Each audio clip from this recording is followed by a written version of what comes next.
walk away this time? Do you realize, do you recognize it's never over? Or would you walk away this time? 'Cause we all face the fire as we search for the light in the dead of the night.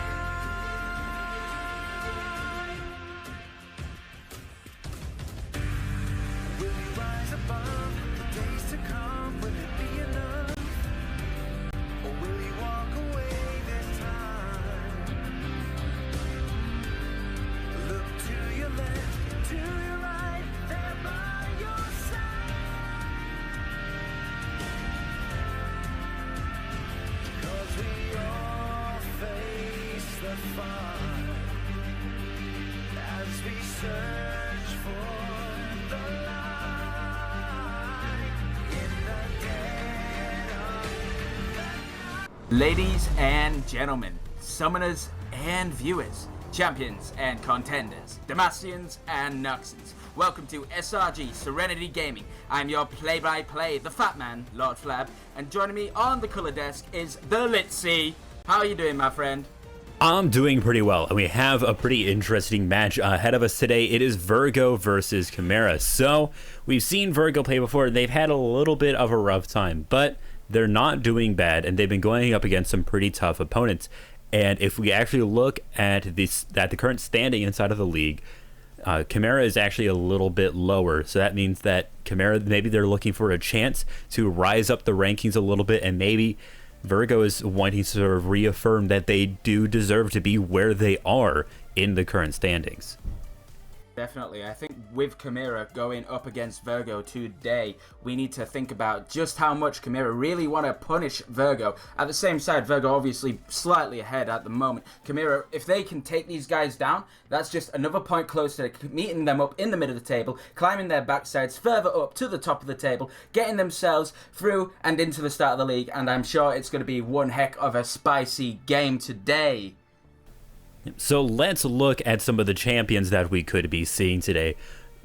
Firstly, I'd like to talk about the junglers a little bit. On the side of Virgo, Alpha Aloe he plays a good deal of Jarvan and Gragas and Xin Zhao. We've seen all of these players come out from before. His Jarvan especially does a pretty good job of creating good engages for his team. I mean, obviously the Cataclysm from Jarvan and the Flag and Drag are two very, very good engages, and also the Cataclysm does a great job of locking one person down and making them a lot easier to kill for their team. And on the side of Chimaera, their jungler Prompo plays usually more tanky junglers. We see a lot of Sejuani, seen a little bit of Warwick, Camille. Camille is really more of a bruiser than a tank, but still a little bit hard to take out. So we may be seeing a pretty interesting matchup in the jungle if Prompo does decide to go for the Sejuani and the Alpha Aloe decides to go with something like the Jarvan, who can maybe fare a little bit better in a 1v1.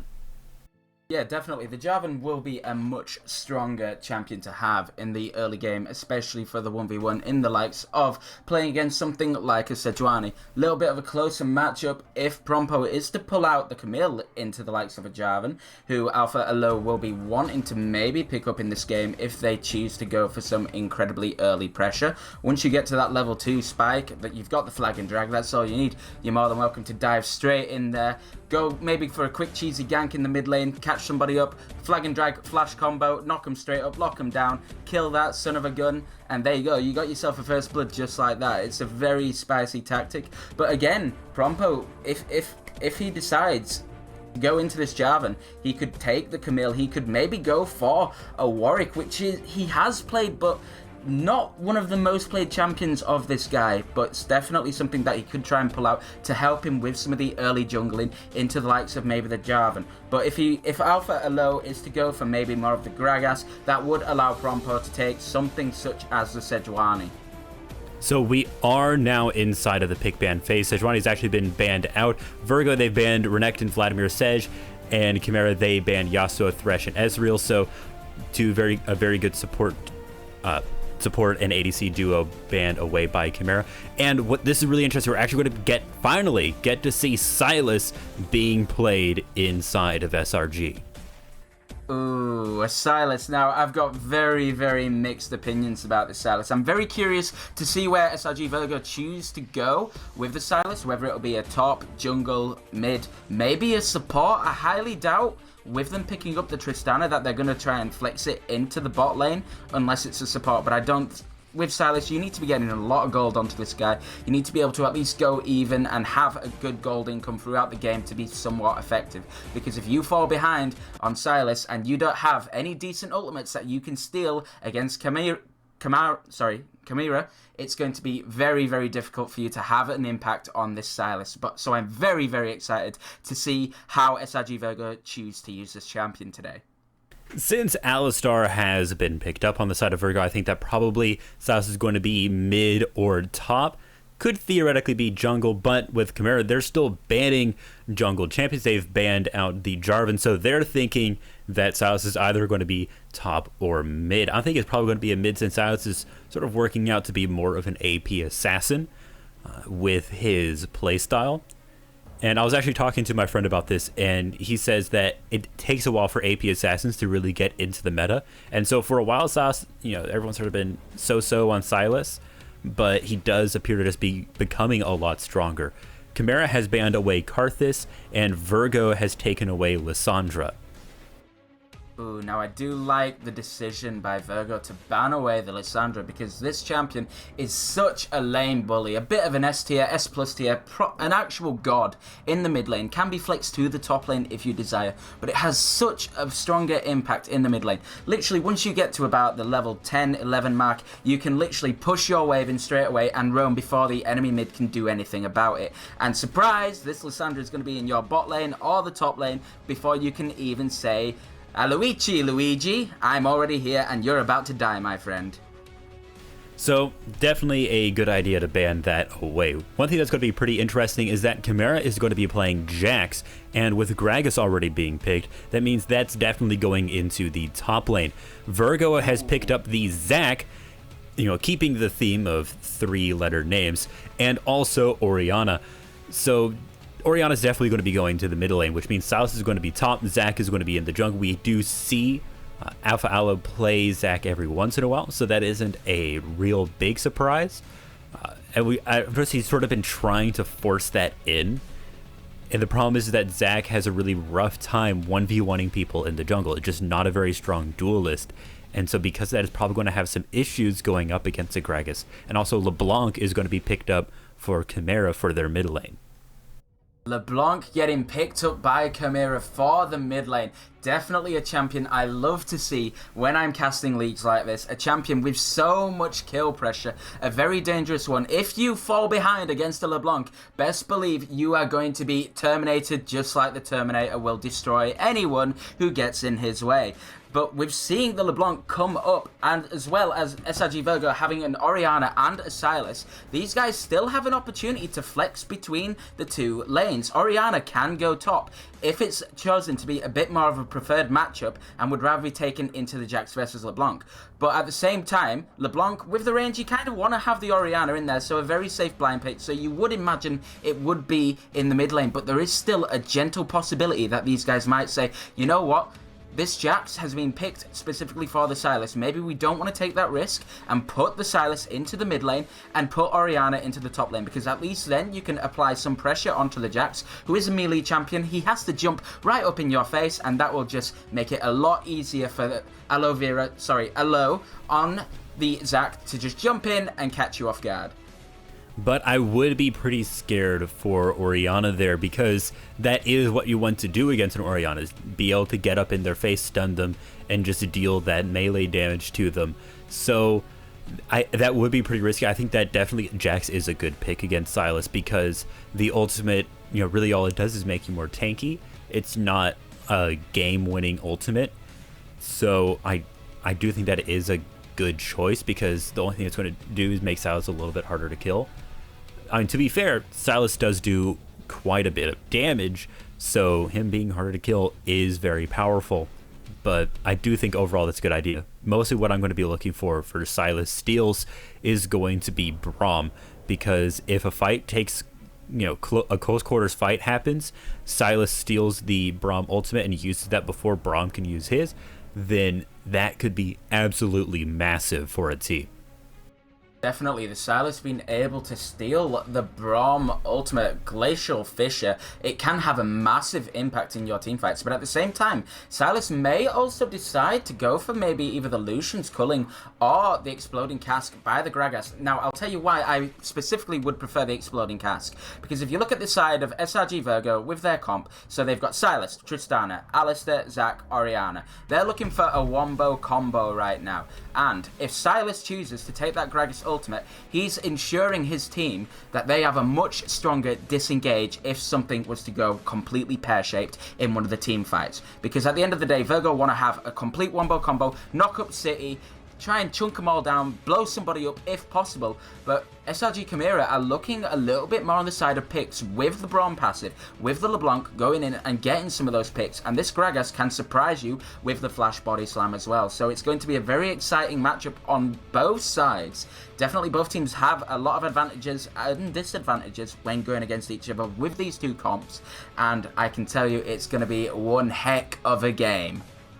I do think definitely Virgo is going to be looking for a more late game fight here. They have the Tristana, who really starts just burning towers incredibly quickly, and also people if they so choose.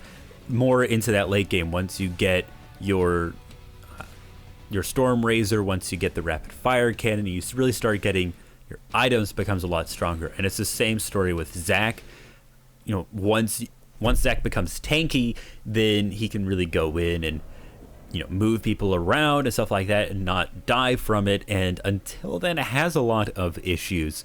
So I definitely do think that Virgo is going to be looking for more of that late game here. But that isn't really what the meta is right now. Chimaera, they're looking for more of that early game. They have some more late game fallbacks in Jax and LeBlanc a little bit. LeBlanc is more like mid game.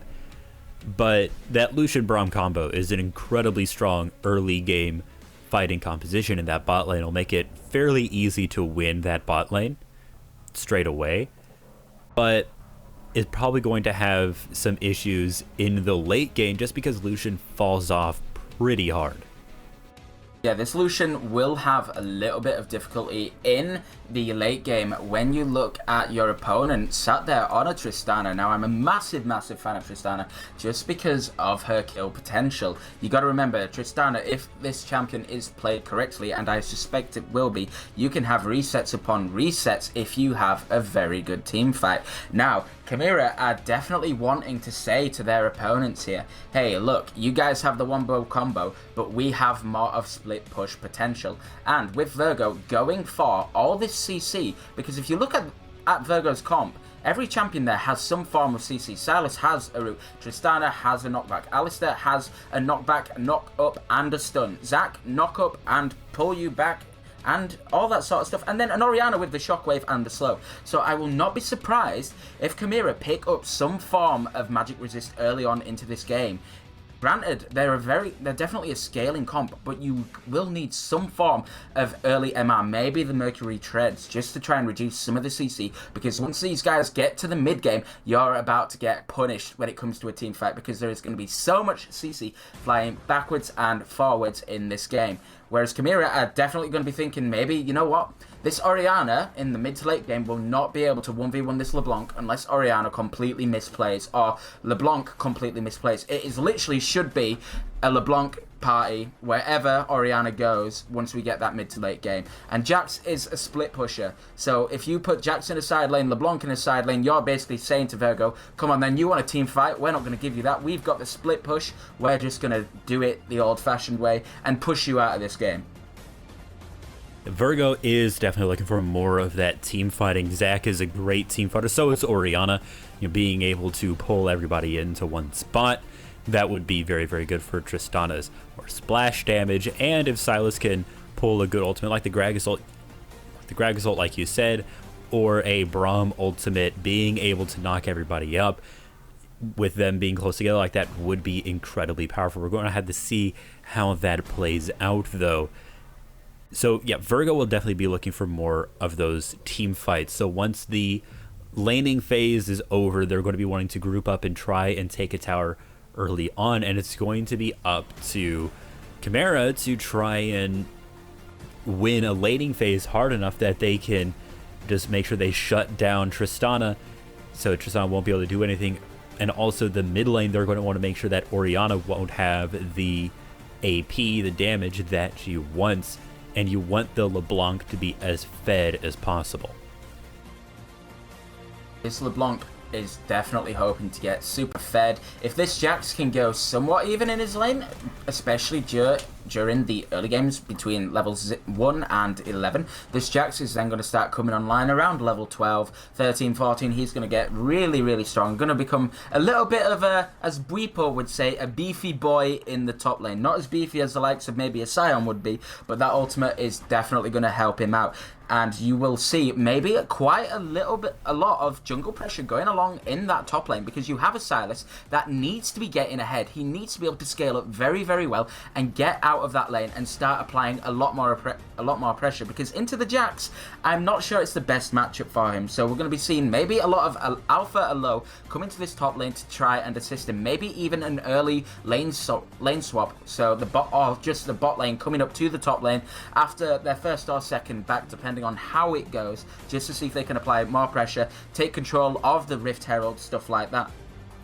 I think Alpha Alo is going to be a little bit split here. You're going to want to be focusing on the top lane and the bot lane, making sure that this Braum Lucian combo isn't able to shut down your bot lane so hard, and try to get that Tristana fed. And then making sure that Sylas is able to win this Jax matchup is going to be very important. And I mean, by that same measure, making sure LeBlanc doesn't get fed. I think that probably of the three, Sylas is going to be neglected the most, and it's probably just going to be more focused on mid and bot lane. And then it's going to be up to Prompo to just try and invade the jungle and catch out Alpha Alo if possible, because Alpha Alo won't be able to survive very many duels against a Gragas. Yeah, this Gragas is going to be looking to get all up and close and personal in Alpha Alo's face, a little bit like Rocky Balboa back in some of the old movies. He likes to get up and close and personal. He will fight his way out of any situation. Will Prompo, he's going to be going in after Alpha Alo. He's going to want to clap this guy as quick as possible, because once we start to get to that mid to late game, Alpha Alo is going to get insanely tanky, providing he doesn't decide to go for a bit of a troll build, maybe like the Runeglaive, for example. And this guy is wanting to just get in his face, stopping from having any pressure or influence in the early game whatsoever, and help Chimaera get really far ahead. And it seems to be time for more cowbell in the bot lane. Both teams are just lining up along the river, making sure that nobody invades. Pretty clean start there. There's a little bit of back and forth between In Your Face and Prompo up near the middle lane, but nothing is going to come of it. So really standard start. Zach is just going to be looking to start red, while it appears that Prompo is going to be starting red as well. There's going to be possibly getting a gank from Nizik, and going to be making the way towards the bot lane. So probably going to be seeing either a gank on the mid or bot lane, and probably not going to be seeing it in the top lane from Prompo anytime soon. Yeah, it's a little bit unlikely that we're going to see any early on antics in the top lane. Who knows, Alpha Alo might say, you know what, this might be exactly what they're expecting. So bot lane just early on, play a little bit safe. I want to try and get Keezers ahead if possible, but it's very unlikely. Both junglers choosing to start off with the red buff and go for a quick clear as soon as they possibly can, get as much XP as early into the game and try and set up either the mid or bot lane as it looks, especially when you have Godfrab on the side of Chimaera, sat there with that Braum. This guy is going to be wanting to have a lot of early game pressure. Literally, levels 1 to about 12, you're going to have a rough time in that bot lane when you're against a Lucian Braum.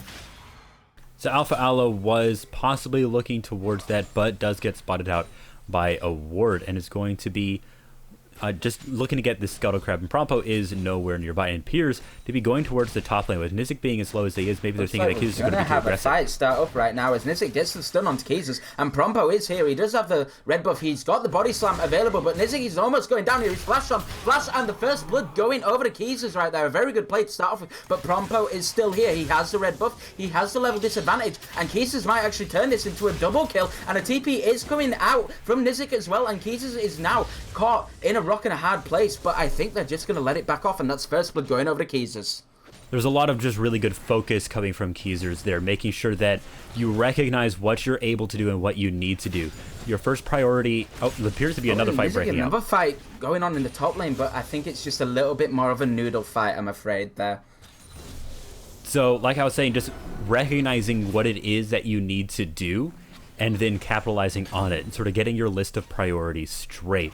You knew that Nizik was low, so focus that down, try to get a kill. That ended up forcing the TP as well when trying to turn the fight around onto Prompo. So that means that Nizik doesn't have that, map pressure, won't be able to TP gank bot lane or anything like that anytime soon. It appears that Alpha Aloe is looking at the mid lane as well, but is going to be backing off, and Prompo is just going to be going into the jungle. We've got to find the bot lane right now as he gets stunned up, ignited. Lucian managing to flash away after burning the heal. Tristana does manage to get the kill because of the ticking time bomb, and it's now a 2v1 in the bottom lane between Alistair and he manages to just knock him straight back into the lane. He has the stun up as well, and that should be a rocket jump straight into another kill onto Tristana. Lollipop picking up 2 kills right away there, and this bot lane is now going to be a lot more feared, especially in the early game, considering you're up against a Lucian Braum. And being able to win the early game matchup against a Lucian Braum is very impressive for a Tristana and Alistar combo. That was a great headbutt as well, just knocking back the Braum into the lane to be able to get that kill as well. Very, very great play, and that is going to help ensure that this Lucian Braum combo isn't going to be able to dominate the early game, and Lollipop is starting to get fed. Definitely starting to get like a little bit of a dangerous boy in this bot lane. It has a 250 shutdown gold already. Although even with the kill, the CS is still fairly even. Lucian has just come back to the lane, but Tristana should be there to catch the following one as well. So overall, their CSing will stay fairly even. Nizik is very low in the top lane, just trying to secure a little bit more farm, and Keezers is starting to assert his dominance. And as far as the bot lane goes, there is a really big item difference now. I mean, KZ ended up just going back and getting 2 long swords, whereas Lollipop was able to go back and get the BF sword. So that is an extra 20 attack damage, going to be coming into that bot lane. Prompo is wandering around the jungle now, and Godcav isn't too far away. Yeah, doing a little bit of scouting, trying to see if there's anything else, and it looks like we're going to have another engage in the bottom lane as Beta Benner does try to Hex Flash, but he's being caught out here, and he is shrunk down fairly low, but I don't think they're going to have enough power to kill him, and now they're just going to change their attacks over onto Lollipop, and shrunk down. Alistair going in and blocking the body slam for him, but it's not enough as the cast picks up the kill anyway, and the shutdown gold going on over to Prompo. So, Prompo getting that gold is going to be pretty important. I think that, if you had given that over to the Lucian, might have been able to sustain in the lane a little bit more. But like I said, Lucian falls off pretty hard just after, 20 minutes or so. There was a great heal from Lollipop, but wasn't able to be enough. Alpha Low is hanging around in the bottom lane at the moment, and there is another engage going on just to try and apply some pressure, but surely there's not going to be enough to kill them. And Alistair does have the stun, and KCZ might go down here. He's just out of range, and he does manage to kill him due to the trample AoE effect. Prompo was thinking about going in there, but ended up getting spotted by Lollipop, and so nothing is going to come of that. Over in the top lane, nothing too much is happening. They're just standard top lane bruiser trades. A little bit of engage there, but nothing is going to come of it. And over in the mid lane, things appear to be pretty even.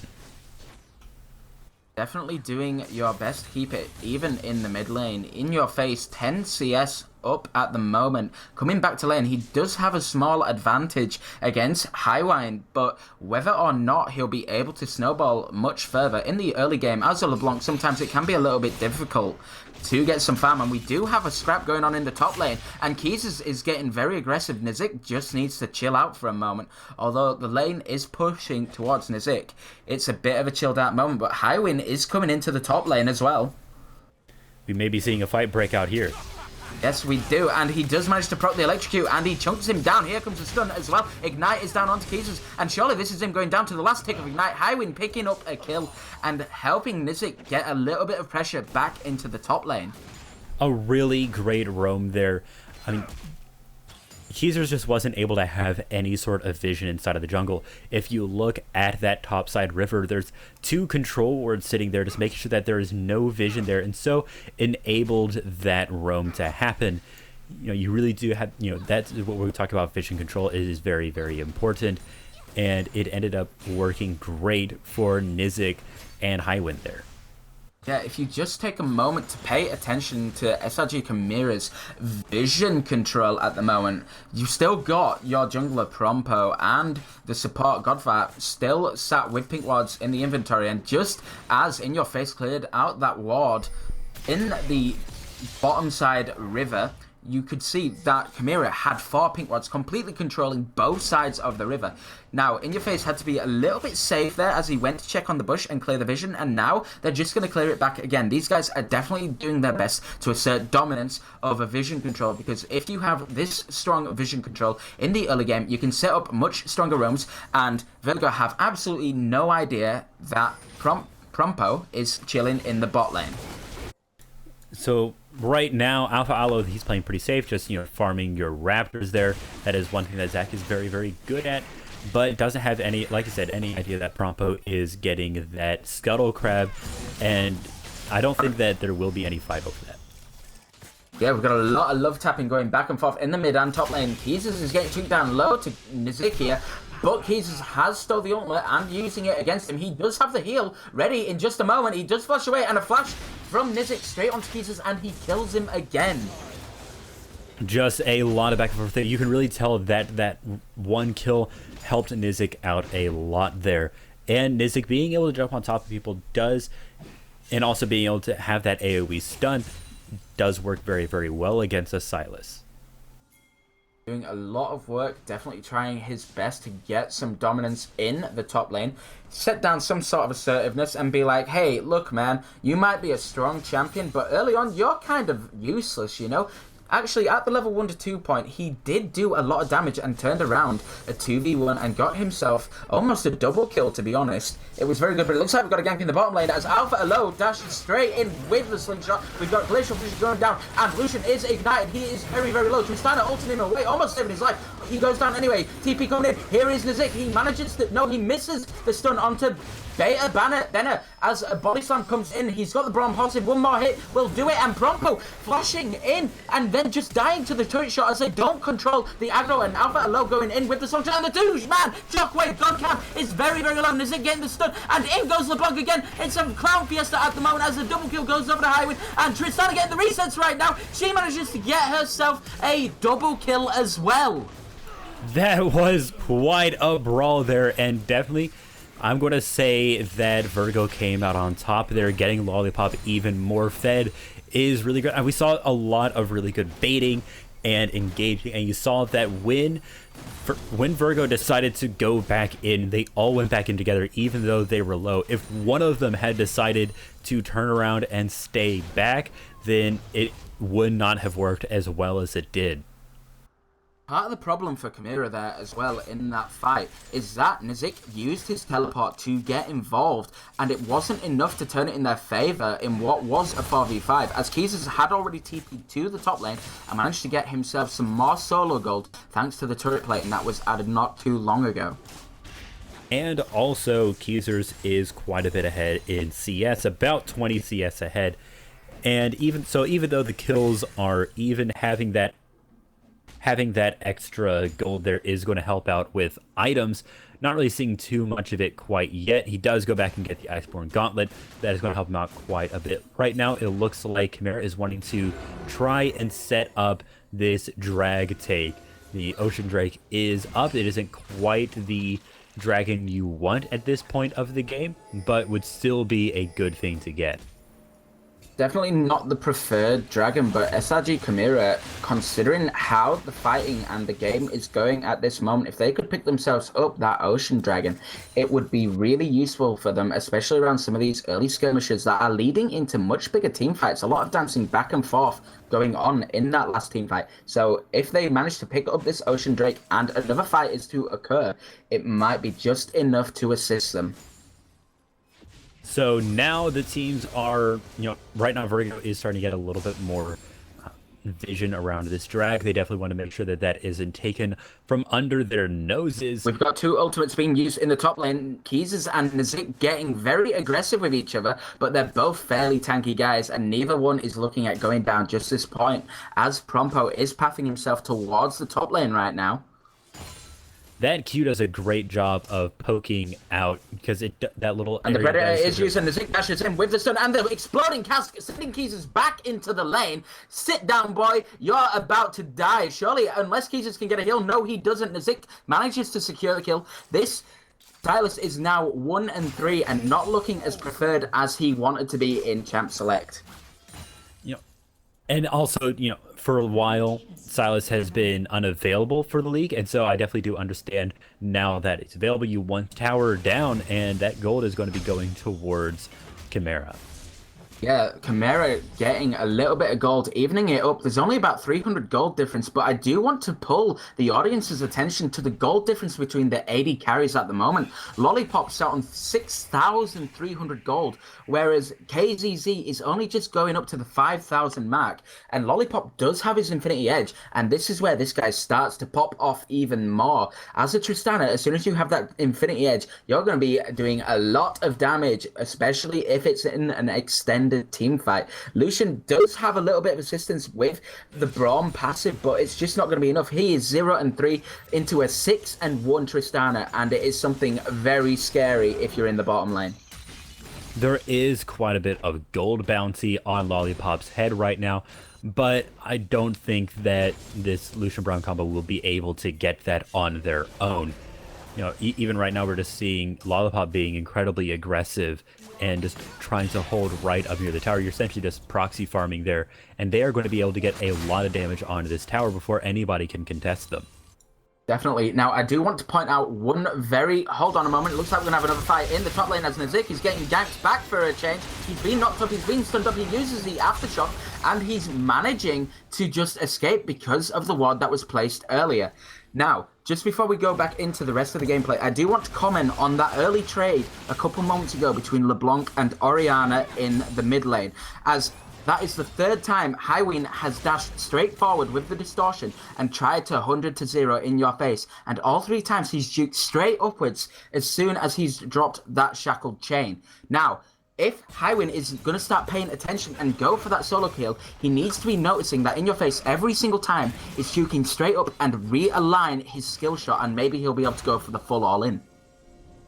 Also, one thing to note is that the Rift Herald has not been taken yet. Seems to be a little bit of aggression on Prompo there, but nothing going to be coming of it quite yet. And since that Rift Scuttler lamp is there, don't really want to try and take the Herald at this point as Virgo. You want to try and either wait for that cooldown to go through, or at least make sure that you get some kills so there isn't much chance of contest over that Herald.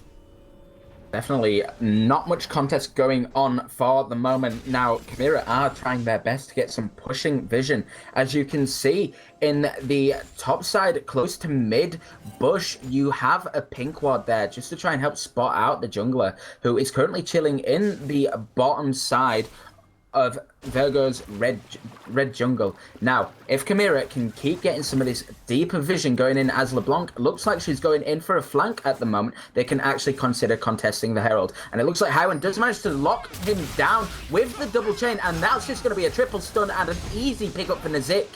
all the way, just so much CC, but they're getting punished in the mid lane for it. Yeah, and when you see something like that, you definitely do want to just punish that as hard as possible, probably because Nizik will be able to get quite a bit of damage onto this tower in the top lane as well. So, yeah, you saw that Keezers was scared. Keezers did not want to fight the Jax there, and we definitely did see why.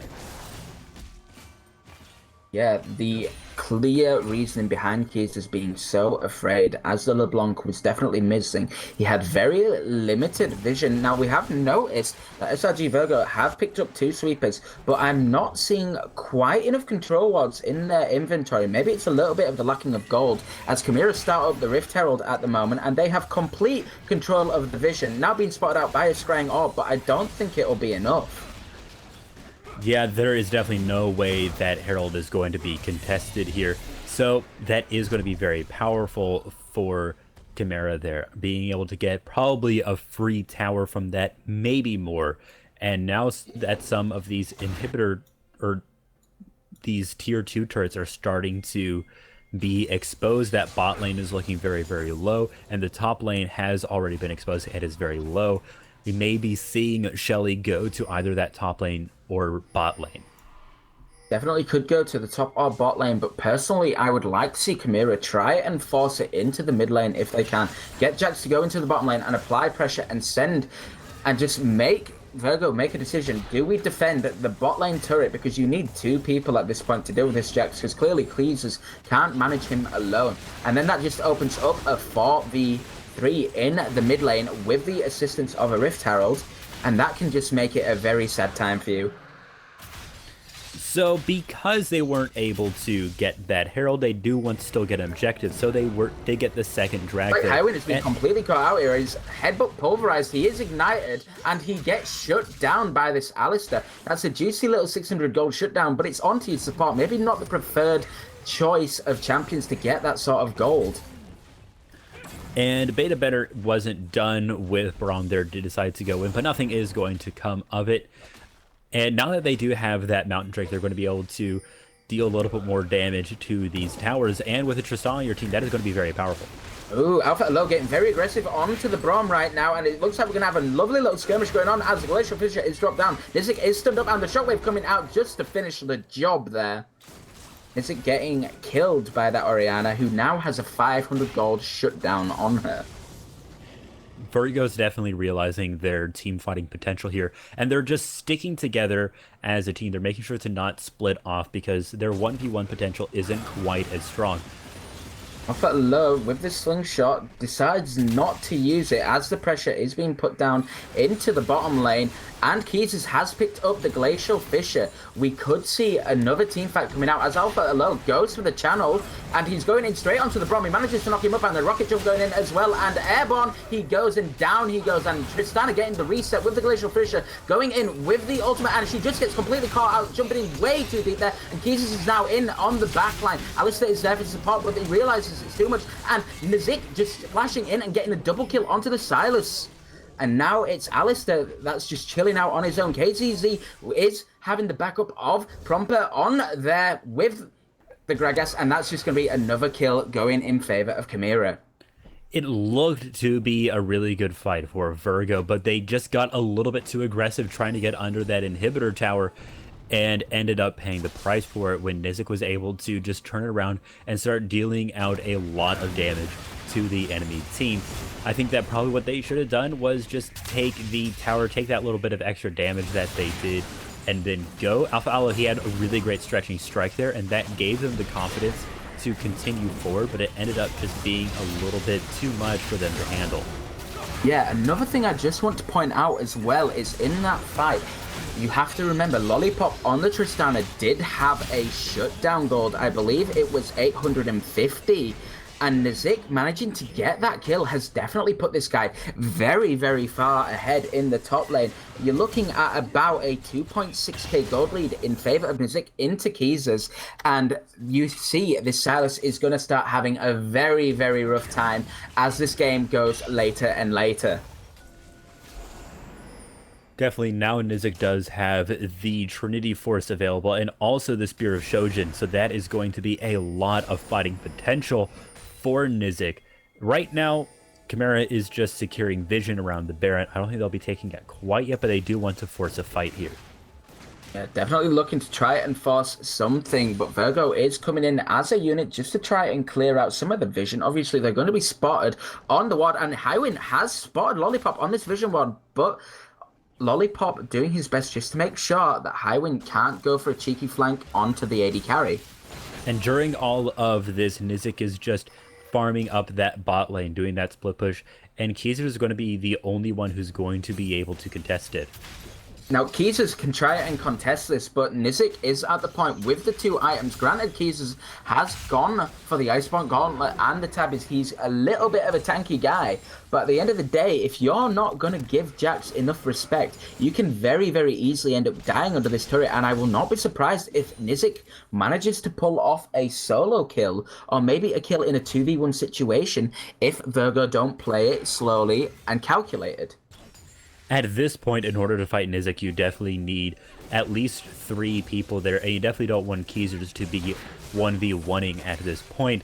Nizik has just gotten too much gold and too many items.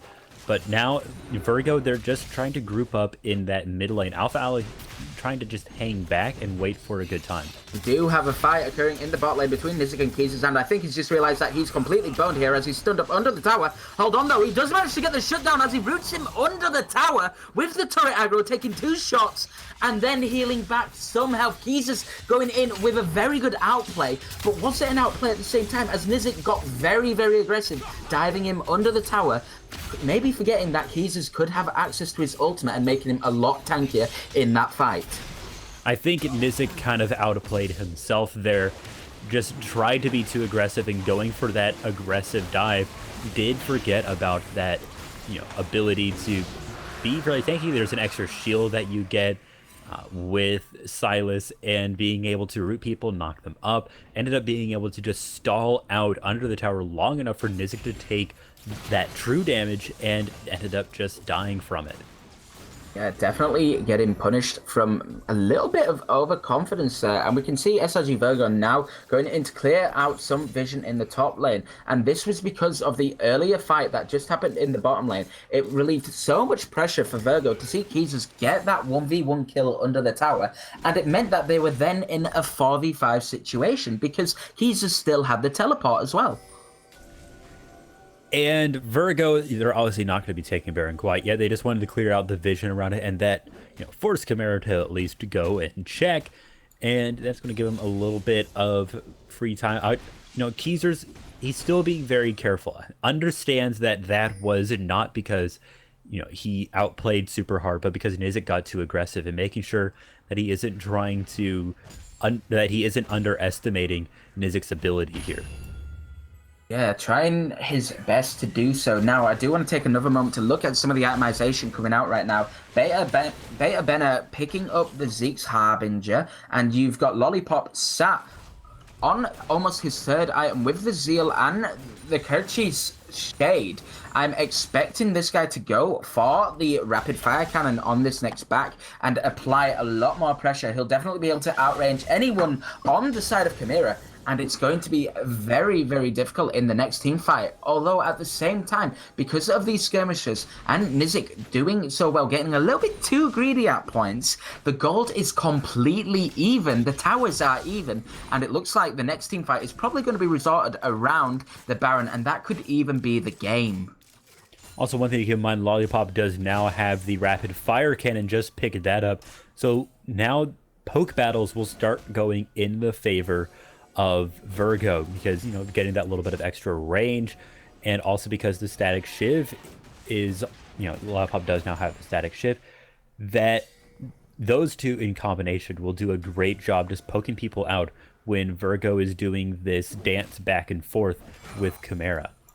Yeah, they're going to be looking to try and win this poke battle, and at the same time, they also have 2 Ocean Dragons on their side as well. So if we don't get a committed 5v5 team fight, it's going to be 1 definitely in favor of Virgo if it's a skirmish and a back and forth poke game, as they have all this healing ability from those 2 ocean dragons.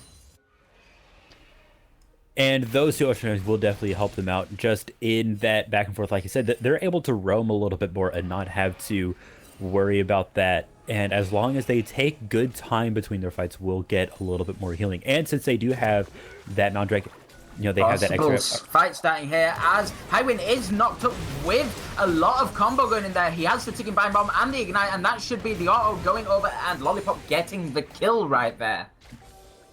I suppose Alpha Aloe didn't try to get the other stretching strikes onto the clone, but it doesn't matter. It worked out for And we have a lot fine. of trading going on in the bot lane, as well as Nizik and Keys are getting aggressive, and the Baron has been started up. The culling is used just to try and force them away. Both teams having some form of vision. In fact, Chimaera now losing that vision because of the pink ward, but they have another one stuck there on top of multiple wards just to make sure, so they're definitely aware as they go in, and Alistair Beta Banner going in with the headbutt just to stop Prompo from getting over the wall, and surely this is him caught out right now as Zach goes unstoppable and Lollipop picks up the kill. That was such a great play from Beta Banner. As soon as Prompo jumped over the wall, was just knocked back over. Knocking him straight back over, saying, hell no, my friend, you ain't coming into this Baron pit today. You might be able to try it again next game, or maybe if this game goes on a lot longer, but no, bro, as long as I'm on this Alistair and you're on a Gragas, you ain't getting in my pit unless you go and burn your flesh.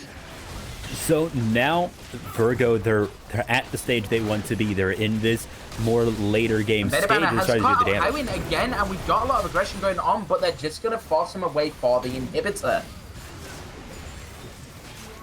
And it looks like the fight isn't done. And it's going on again as the Glacial Fisher comes out, and Lollipop is taking over this game right now. Prompo going in, trying to 100-0 Lollipop, but no, he can't quite do it. The Zeeks is out on the Alistair, and Lollipop is very, very strong, but he is backing out of this fight. Culling is now used, but KCZ is very, very low. Only Lucian and Braum left alive in a 4v2 right now. These guys need to go back to base. They can potentially outplay this 4v2 if they do it slowly and calculate. They have the Knight's Vow, but down goes one Nexus turret, and surely this is the other going down as well, as Beta Banner manages to get the combo in, and Lucian goes down after getting knocked up multiple times there. He is deleted, and that should be the first game of the series, going over to SRG Virgo after a really good Baron fight, and then making a comeback and just killing these guys in a forced 5v5 over the inhibitor.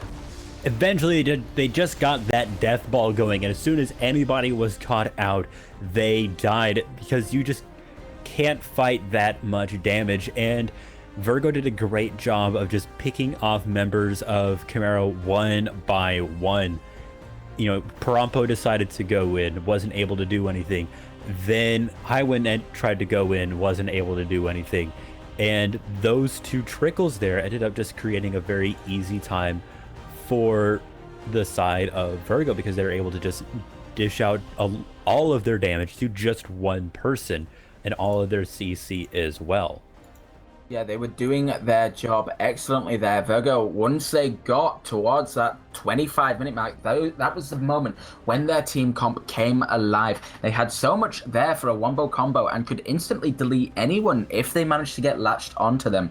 After you try the first time, you're going to burn a flash. You go for it again, unless that Glacial Fissure is up or the Exploding Cask, and you come out with an instant complete, just like, hell no, get the hell away from my backline, then somebody is going to die. And they decided, you know what, instead of just going for the carries, let's just focus on the people that are going to try and peel.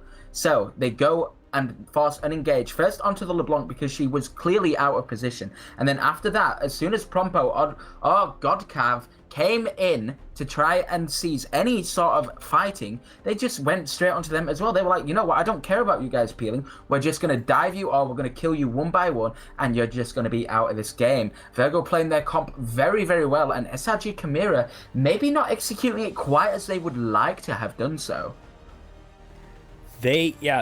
Chimaera, I think that especially right at the end, they sort of had different ideas about what needed to happen. Some of them were going in while others were staying back, and that ended up causing a lot of issues for them. For now, we're going to be going into a short break while we're setting up our second game, so we're going to see you guys in just a little bit.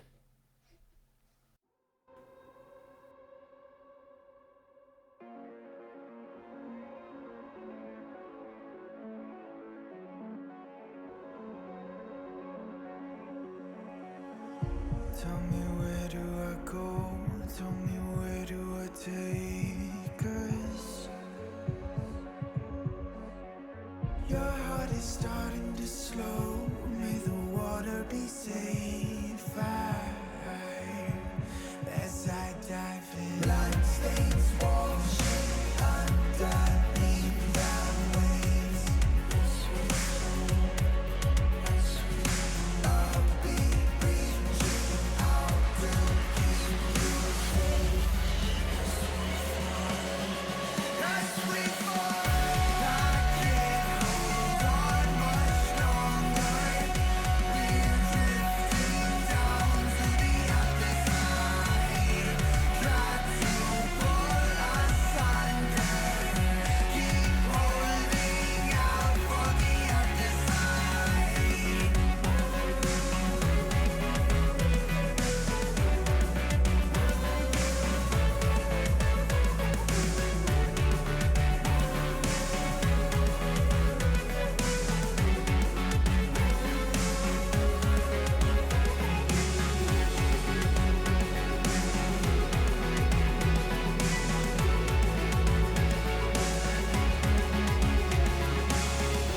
Tell me where do I go?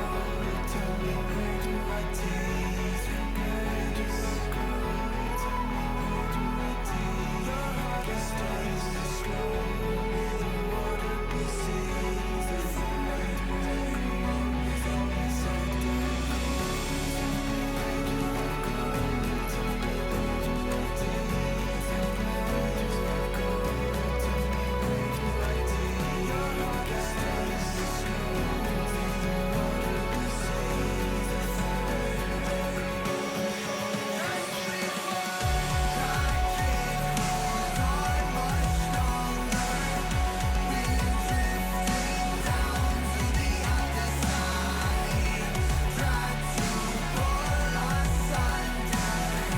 Keep holding out for the other side.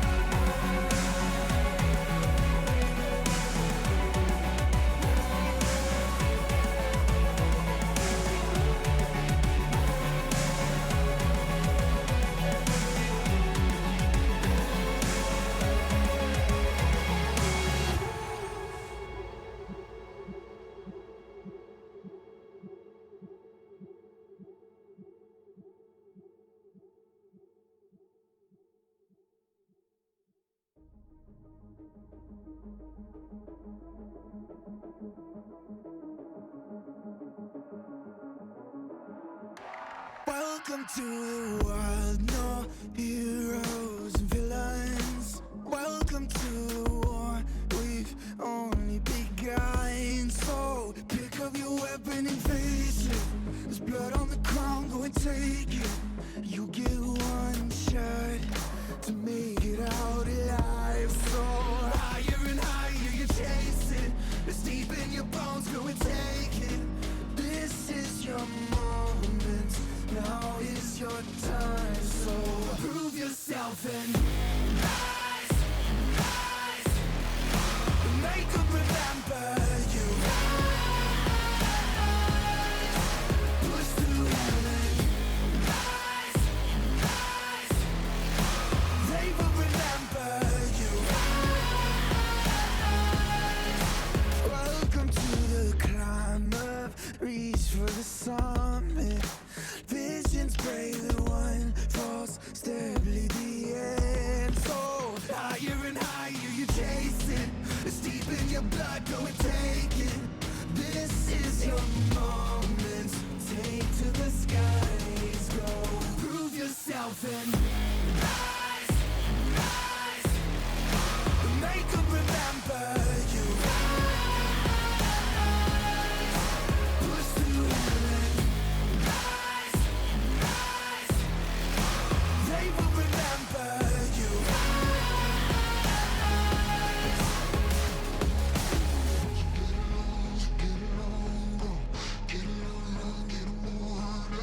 Get it on, go.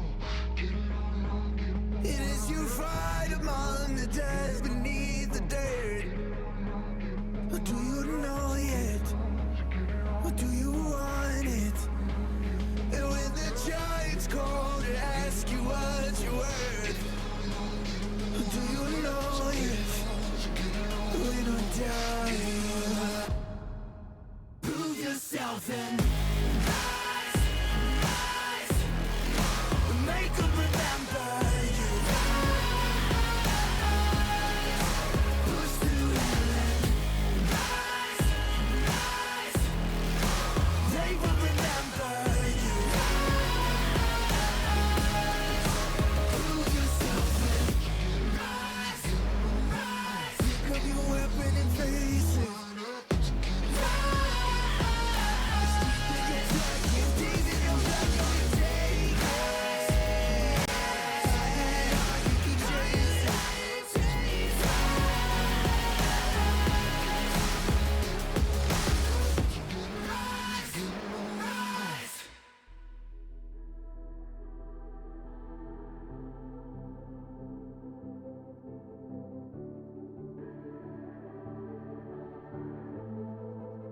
Legends never die when the world is calling you. Can you hear them screaming out your name? Legends never die, they become a part of you. Every time you bleed for reaching greatness, relentless, you survive. They never lose hope when everything's cold and the fighting's near. It's deep in their bones, they'll ride into smoke when the fire is fierce. No, pick yourself up, 'cause legends never die when the world's calling you. Can you hear them screaming out your name? Legends never die, they become a part of you. Every time you bleed for reaching greatness, legends never die. They're written down in eternity, but you'll never see the price it costs. The scars collected all their lives. When everything's lost, Everyone, welcome back to SRG Serenity Gaming. I'm your play-by-play, the Fat Man, and the colour is the Litzy. Man, that was such an incredibly good game. I'm so excited to see what happens in the next one. Have you got any thoughts? Well, Virgo did a great job of just making sure that they were engaging on top of the enemy team, Chimaera, at the right time. They're making sure that Chimaera were the ones making the mistakes and overextending. And when that happened, they engaged on top of it and made sure that they were the ones coming out ahead.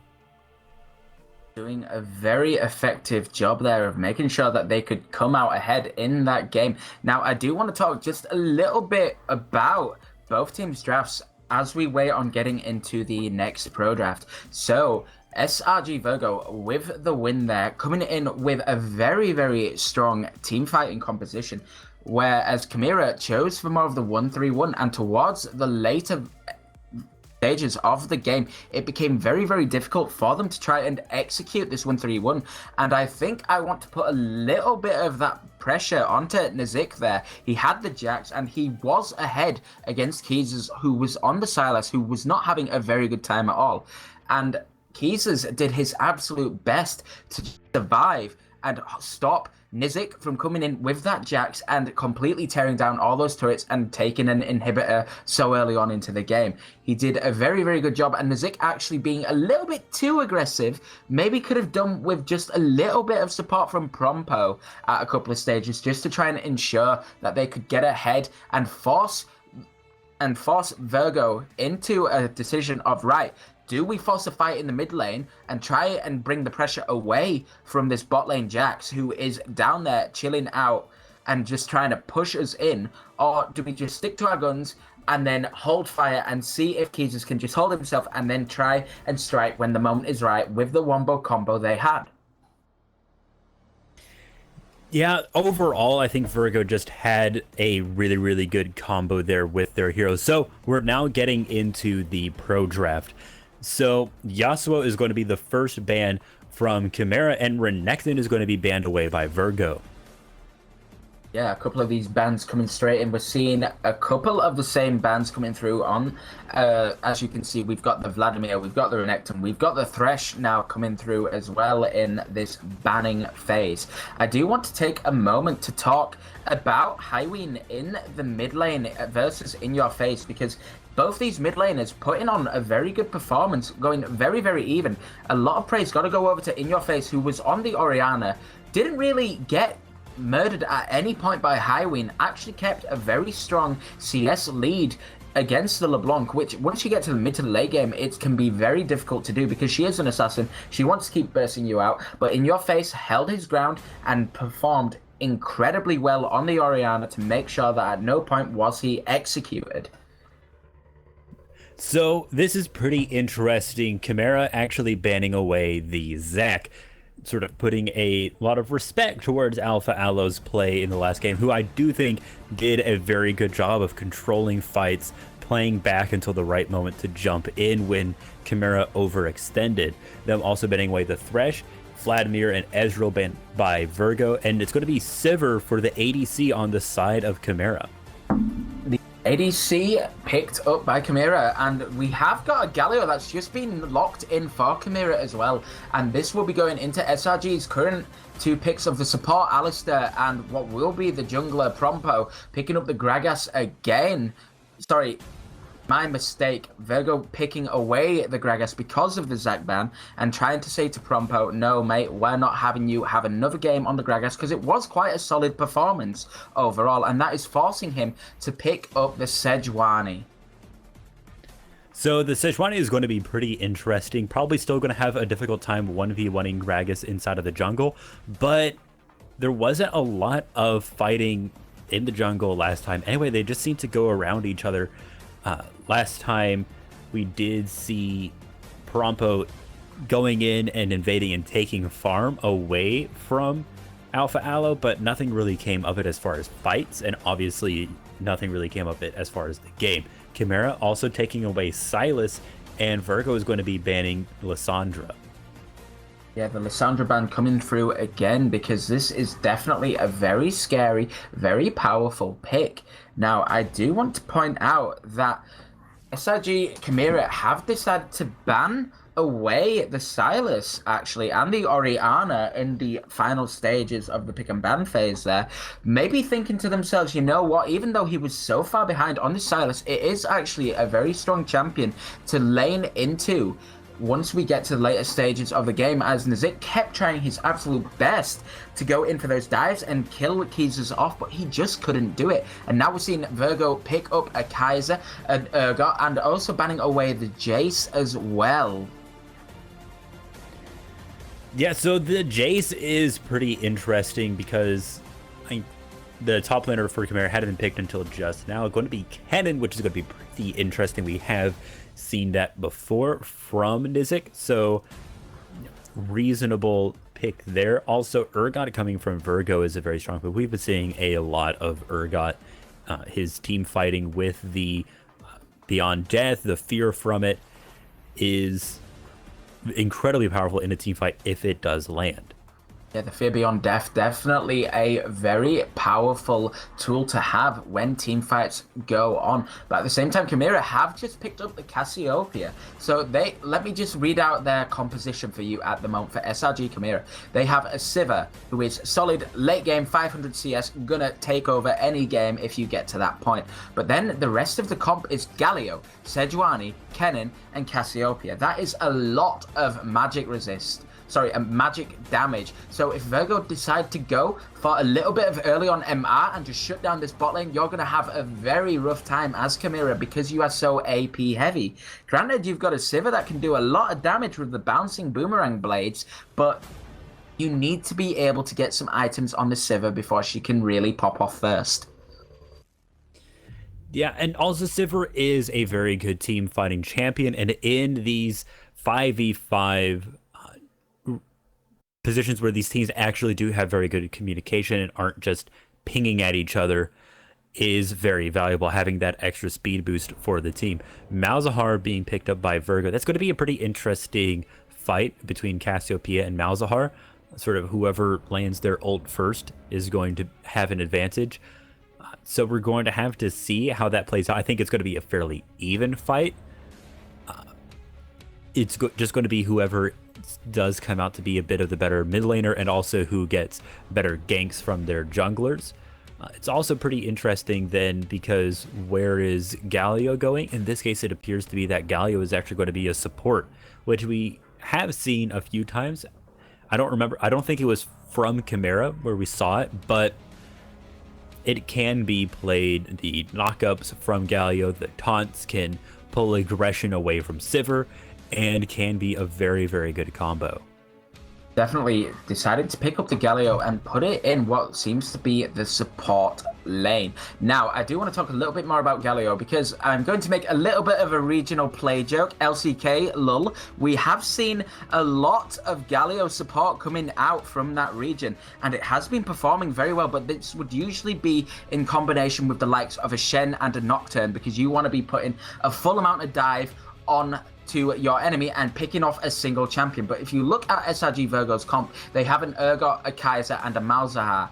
These guys, the easiest one to dive would probably be the Urgot, just in terms of, because he has the least mobility out of the three key champions there that you want to be focusing. But at the same time, this Urgot is going to be a very strong, very tanky champion in this game. And it looks like Chimaera are saying to themselves, you know what, Virgo, you had a really strong teamfight comp last game, so now we're going to take the team fighting to you, and we're going to see if we can style on you guys instead and force a proper 5v5 team comp on both sides to see who really is the better team fighting comp here. Yeah, absolutely. Both of these teams have great team fighting potential. Kai'Sa is able to deal out good damage to a lot of people. Urgot, being able to fear people if the ultimate lands. Malzahar being able to lock one person down. And Chimaera, like I said, they have the Kennen able to get quite a lot of damage on a lot of people and possibly a lot of stuns if played correctly. Cassiopeia's ultimate can be great in that sense, or being able to stop people as well. And also Sivir being able to give everybody speed boost. Both of the, and also Galio's Hero's Entrance is great. All of these teams have amazing, or all of these players have amazing team fighting potential with these picks. Yeah, both teams coming in with a very solid teamfight composition. Now, I do want to take a moment to talk about some of these lanes. So we'll start off with the top lane, Nizik into Keezus. Again, we've got the Kennen versus the Urgot. Now, this Urgot does have some harass with his Q, but at the same time, he's probably going to want that to focus solely on the farming. Now, I will not be surprised if Nizik, who does have the ranged advantage here, decides to try and go for the Kleptomancy, as well as maybe picking up the Cull on his second back, just to try and snowball his gold lead even further ahead. Now, a lot of this is going to be, can these players get ahead inside of the laning phase and get that CS, get that gold, and so be able to get an early advantage once the team fighting starts. Whoever wins the first few team fights are probably going to be who wins the games, and a lot of those early team fighting things are going to be decided by the ability to have those items and have that, just that extra damage or extra CC or whatever it is from those items to be able to win that. Definitely, the CC is going to be very important for both teams in these team fights. The Gragas with the Exploding Cask is going to be wanting to defer from some of these team fights if it goes a bit pear-shaped, but Sejuani on the Glacial Prison is going to be looking to lock down one of these targets. I will not be surprised if I see SRG Virgo going in and saying, you know what, we want to pick you guys off a little bit with that Malzahar on in your face. So I will not be surprised if we see Chimaera picking up the QSS early into the game, because when there's a Malzahar, you got to have that QSS tax ready to go. A lot of this will be also, like I said, good ultimate usage. It's going to be also a lot of communication between Godcav and Nizik. really the only people who can go in onto the enemy team on the side of Chimaera is going to be Kennen and Sejuani. So whoever, whichever one of those goes in, Godcash being able to recognize it, have that communicated to him, and use the hero's entrance to zone people on the other team away. Obviously, whenever you see the hero's entrance coming, you have to get out of the way, or you're going to take a considerable amount of damage and get knocked up. And you want to make sure that doesn't happen to you. Yeah, you really want to avoid being pummeled away by Godcav on this Galio coming in with the hero's entrance. You've got to bear in mind as well, when you're playing a Galio and you use that ultimate, you give so many tanky stats over to whoever you decide to cast it on your allies. So I would expect Nazik wanting to do a bit of forcing engage with that slicing maelstrom and lightning rush, going to try and get himself straight onto the back line of the Malzahar and the Kaiser there, and the hero's entrance just to follow up, as well as Azonia's on Nazik as well, or stopwatch, depending on how far into the game we are when a fight like this might occur. We're going to see a lot of survivability coming out of the Kennen purely because of the Galio and his utility items. And then you've also got a Sejuani there to lock someone up even longer. You've got a Cassiopeia who will have that petrifying gaze to keep you stunned up for even longer, and then you've got a Sivir that's just going to throw out a boomerang blade and probably get the last hit and kill you, and then you're going to have a very fed Sivir or a fed Kennen, depending on who manages to get out these clutch kills during the team fights. But at the same time, you want to be very, very afraid of the potential that SRG Virgo have with picking off somebody with the Malzahar ultimate, with Keezers on the Urgot, using that Fear Beyond Death if a skirmish is to break out and someone is going to go below 25% HP.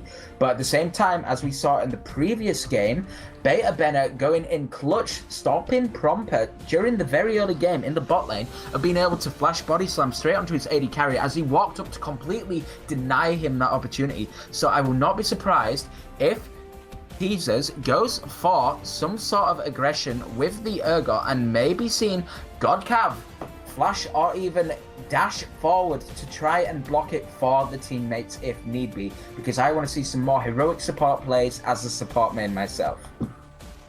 Also, I'd like to take just a quick look at the summoner spells. It's pretty much just a mirror on both sides, but the main thing that's going to be a little bit different will be In Your Face is going to be bringing a teleport, which is going to give him a little bit more ability to return to lane and get more farm and also have more map presence.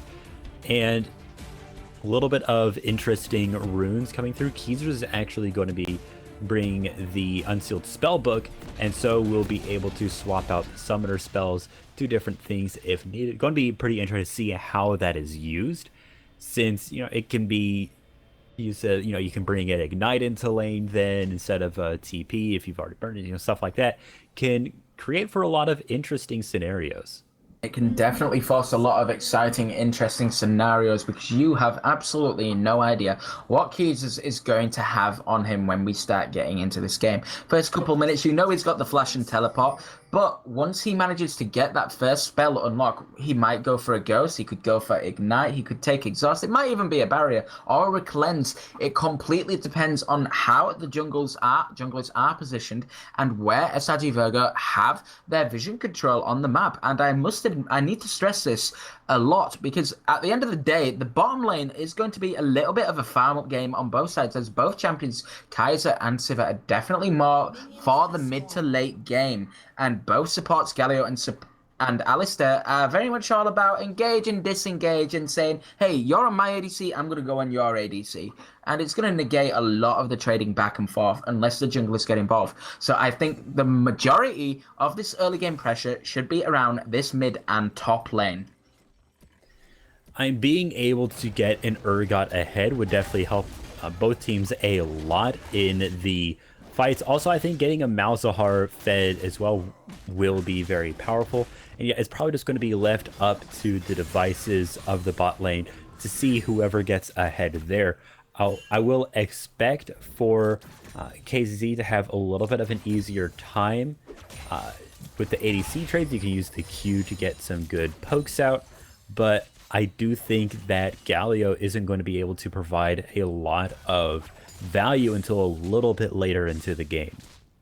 Definitely not going to have the most effective presence in the early game, as we can see both bot laners trying to be aggressive and go for the level 2, and Virgo are realizing that they're going to get the disadvantage as Chimaera pick up the level 2 in just a moment, probably on this next minion, and they have to play back as the wave does push towards them. It's just showing you've got to have that sensible respect when you're laning in games like this, because it might only be early on, but both supports are sitting on an ignite, and if you decide not to give any respect, especially if a lane is pushing and there's a level advantage, you're gonna die very, very quickly. So KCC is able to get quite far ahead on the CS, having just about double, or for a little bit had doubled the CS. Now it's starting to even up a little bit now that Lollipop is able to just farm under tower. And that is going to be their strategy, so that if the side of Chimaera overextends, like you said, then Beta Bender will be able to possibly maneuver around and try and knock him under the tower. But probably, Chimaera, they're probably not going to overextend like that. So it's going to be more that Virgo is going to be more available for ganks from their jungler. Right, now Alpha Elo has just caught out Prompo here. He's managing to just walk away, but he has been buffed, and it looks like Prompo is going to be able to get the triple buff going on in his favor, as well as a Scuttle Crab right now. So Alpha Elo is going to want to take these wolves as quick as possible and go straight for that scuttler. Otherwise, he's going to start to find himself very far behind in this game, in the early game, when there's a lot of pressure from Prompo, who's doing very, very well to out-jungle his opponent and set up some early vision in the bot side jungle, as he is still dancing around his Alpha Elo on that ward, and he's looking for a gank in the mid lane, potentially. Seems like Prompo understands what you were talking about before and is instantly going for the Scuttle Crab. Going to be able to take that fairly easily with no contest. And that is going to put Alpha Elo pretty far behind. And we've seen that isn't a particularly aggressive jungler. So I'm not particularly surprised, but he's going to have a rough time because now he's just wandering around. He doesn't have really anywhere to go to get farm. He's just kind of waiting for the camps to come back up because he doesn't really have the ability to gank right now either. Yeah, he doesn't have any camps left to farm. This Sejuani has a 12 farm advantage over him. He still has his own blue buff to pick up, the Gromp and the Wolves, and now the Krugs in the bot lane have just respawned as well. So Prompo is going to find himself incredibly far ahead. But at the same time, Prompo has also placed down some vision because Alpha Elo had nowhere to go. He was just dancing on top of a ward. And now when his Raptors have finally come up, he's been spotted on a ward again. So Nizik is completely aware of where this Gragas is. So he's going to drop a ward in the tri-bush as well. A very strong start from the side of Chimaera coming in with this vision control to make sure that they know where Alpha Elo is all the time. Track this guy down and make sure he can't have any early game impact on this Gragas. Yeah, it's going to be interesting to see how Alpha Elo is going to respond to this. Right now, he's just farming up on the Krugs, actually getting pretty low. Hopefully he doesn't get executed. They're actually going to be using the cask to just heal up there. That is one thing that Gragas is very good at, is those more sustained farmings.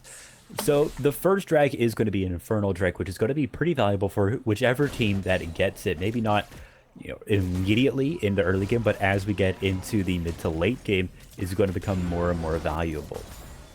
Yeah, the mid to late game is definitely going to be something that is mentioned multiple times during this game, because both these teams have 5v5 comps.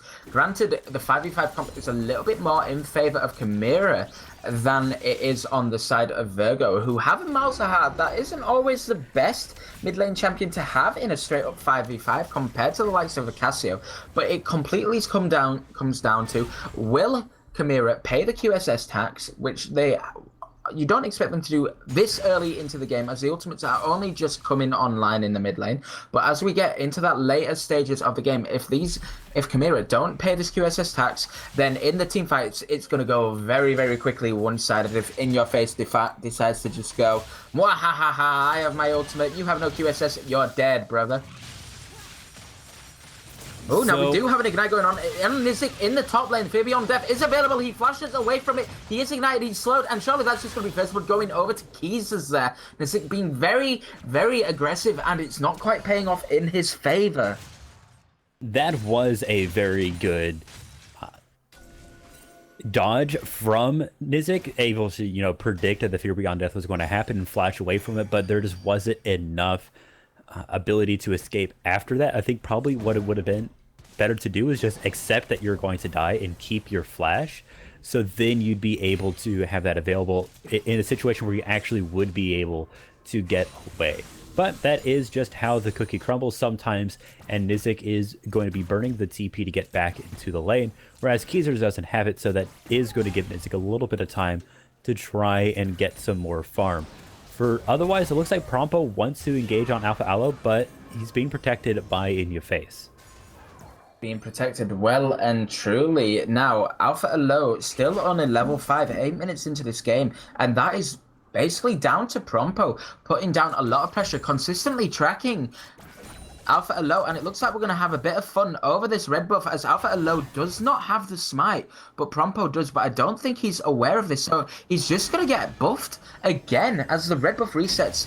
And the collapse comes in on In Your Face. This mid lane Malzahar definitely having to put in some work to make sure that he can't take the buff. But Prompo is getting aggressive and he's thinking of just walking up again.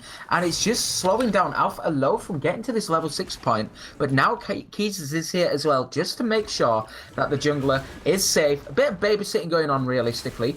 But Prompo might still be able to steal it here, and he does. He just slides it away, and he's very, very low as Alpha Aloe flashes away, and the Glacial Prison coming out, and Prompo manages to just confirm a kill. And now that is pretty annoying. Prompo just staying aggressive there, knew that he was ahead in farm, knew that he was ahead in items, and would be able to win that fight. And so just stuck on it like white on rice, and was able to take that red buff and Alpha Aloe's life. Is going to put him very far ahead, and Chimaera is definitely looking very good after that.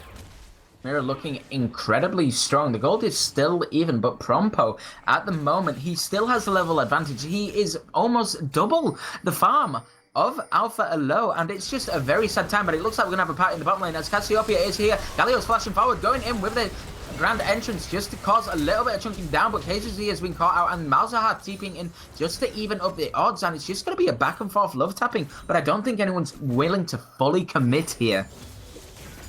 Like we were talking about with the amount of team fighting potential that these teams have, you definitely don't want to engage on top of a team if you're not ready to. A little bit of poke onto In Your Face, but that spell shield able to keep him alive. The spell shield is down as Prompo goes in, and the Petrifying Ray is going down as well, and In Your Face sidestepping it to make sure that he didn't go down straight away, but he still goes down to the grand entrance from the Galio, and it's a 2v2 with the Ignite going onto the Kaiser, and she flashes away, and now Alistair is stunned up, and surely he will pay the price of his death. Kaiser managing to flash away and survive, using the ultimate as well for the extra shield, and there's a gank in the top lane. Alpha Aloe coming in for some payback. Vivi on death hasn't been used yet, and the exploding cast going out, and he doesn't even use it as Keezers manages to get a second kill in the top lane, but at what cost? As on the side of Chimaera, they're now taking down the Infernal Drake. Definitely Virgo's not looking as strong this game as they did in the last one. They are pretty far behind at this point. Just a little bit behind in gold, mostly just behind in kills and now buffs, because now the Infernal Drake is going to be going over to Chimaera. Looks like the game has been paused. We don't really know what for. There it is. Alpha Aloe appears to have disconnected. Hopefully that isn't like a rage. Oh, I trust it won't be a rage. I imagine both these teams are very professional in the league, so it would be quite a shame if it was a rage, but it's clearly just a little bit of lag. Alpha Aloe having some connection issues. That could be part of the reason as to why he struggled so much around the red buff. If this has been an ongoing issue for a couple of minutes now, then it has definitely managed to hinder his performance. He has managed to reconnect now, and I should trust that we will be back into the game just momentarily, but I do want to start to talk a little bit about this top lane. As Nizik has been left to his own devices, Prompo hasn't really been partying up in the top lane into this Urgot, and Keezers, with the help of Alpha Aloe, even though he has been behind in the jungle, has managed to get himself ahead. Yeah, I think a lot of this is, if Virgo is going to turn this around, it's going to rely on Keezers. Keezers is really the only one really popping off on their side. The rest of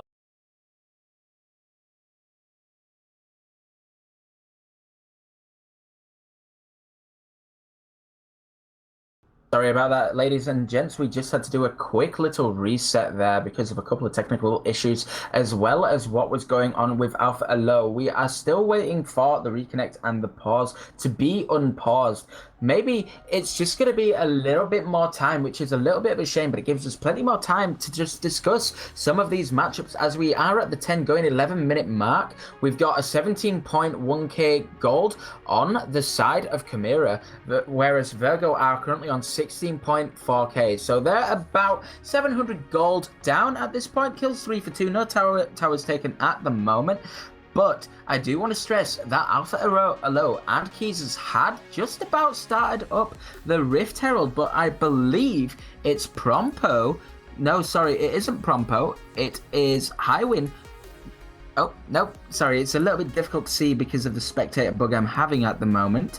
But it is the ADC KZZ that's actually walking up to check upon who might be doing the Herald at the moment, and they are going to spot it out, but obviously we're at a pause, so nothing else can happen right at this moment in time.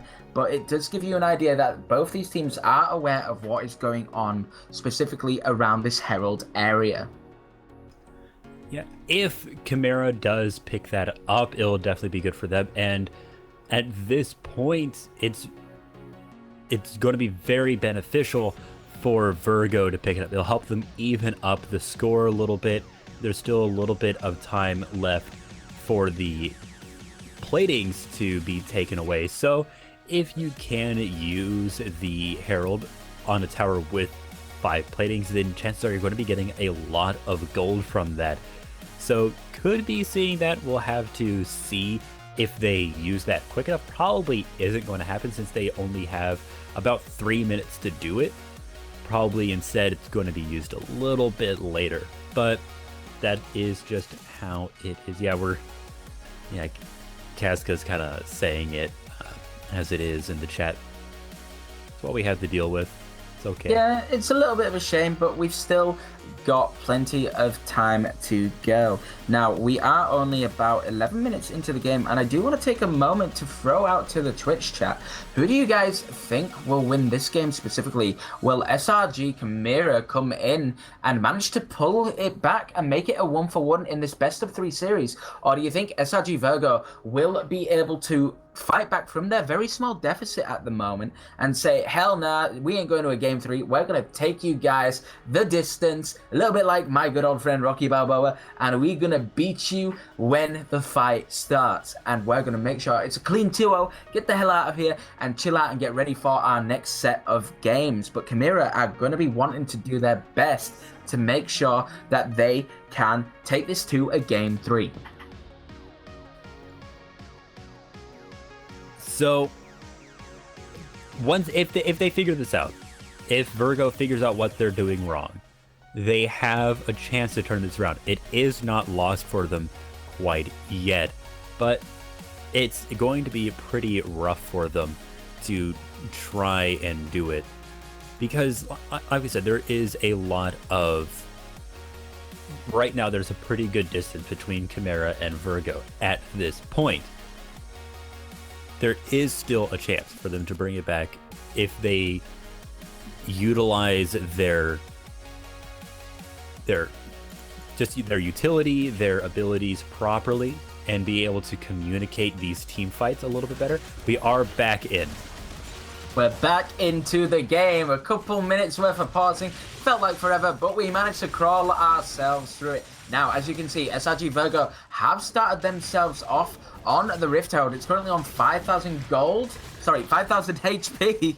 And I don't think it's going to be contested as In Your Face comes over just to make sure that it's completely nullified. And it's just going to be a free Herald for Virgo. So Virgo picking that up will help them at least even out the fact that they lost the Infernal Drake, and it's going to help them make sure that they can possibly bring this back. They have an opportunity, at least, to get a lot of value out of Shelly there. Yeah, they're going to want to use Shelly to their advantage. Now, Nizik does have a 30 CS deficit in the top lane at the moment, being 0-2 into Keezers, who is 2-0, as well as now having that Rift Herald. He's going to have the enhanced recall timer, so it won't take him very, very long. He has the TP as well, so he might choose to teleport or walk back into the lane, go for a reset, and then see if he can force any more pressure into the top lane, because at the end of the day, the sooner Keezers can get out of this lane and start roaming around the map and help snowball his 2-kill lead into the mid or bottom lane, it can become very, very scary. But until Keezers can get out of this lane, Nizik is going to have a little bit more time to just chill out, get a little bit of gold, and make sure that he can scale up into this later stages of the game. Yeah, and a lot of that is going to be whether or not they can scale properly without getting just farmed on at this point. Definitely Kai'Sa will scale a little bit harder than Sivir will if given the opportunity, but it's going to be fairly difficult for them to be able to pull that off. Going to be one heck of a challenge for them to be able to turn this around and pull it back in their favor. Now, I do want to point out that Highwind has just picked up the QSS because In Your Face has the ultimate. Definitely one to be afraid of when you've got the Nevergrasp on your side. But at the same time, it looks like both these junglers are about to spot each other out on a little bit of vision right now.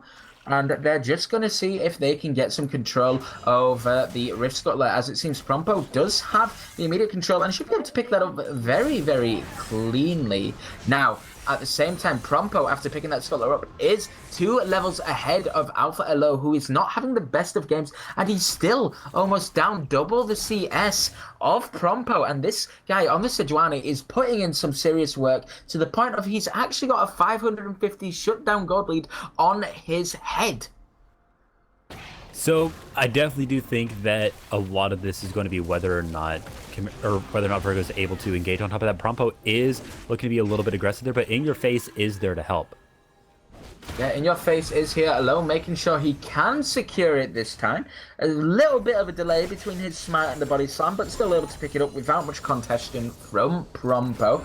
Probably saying to himself, you know what, this is a Malzahar. Once my passive is procced, I'm actually kind of squishy, you know? All I've got is my health stacking.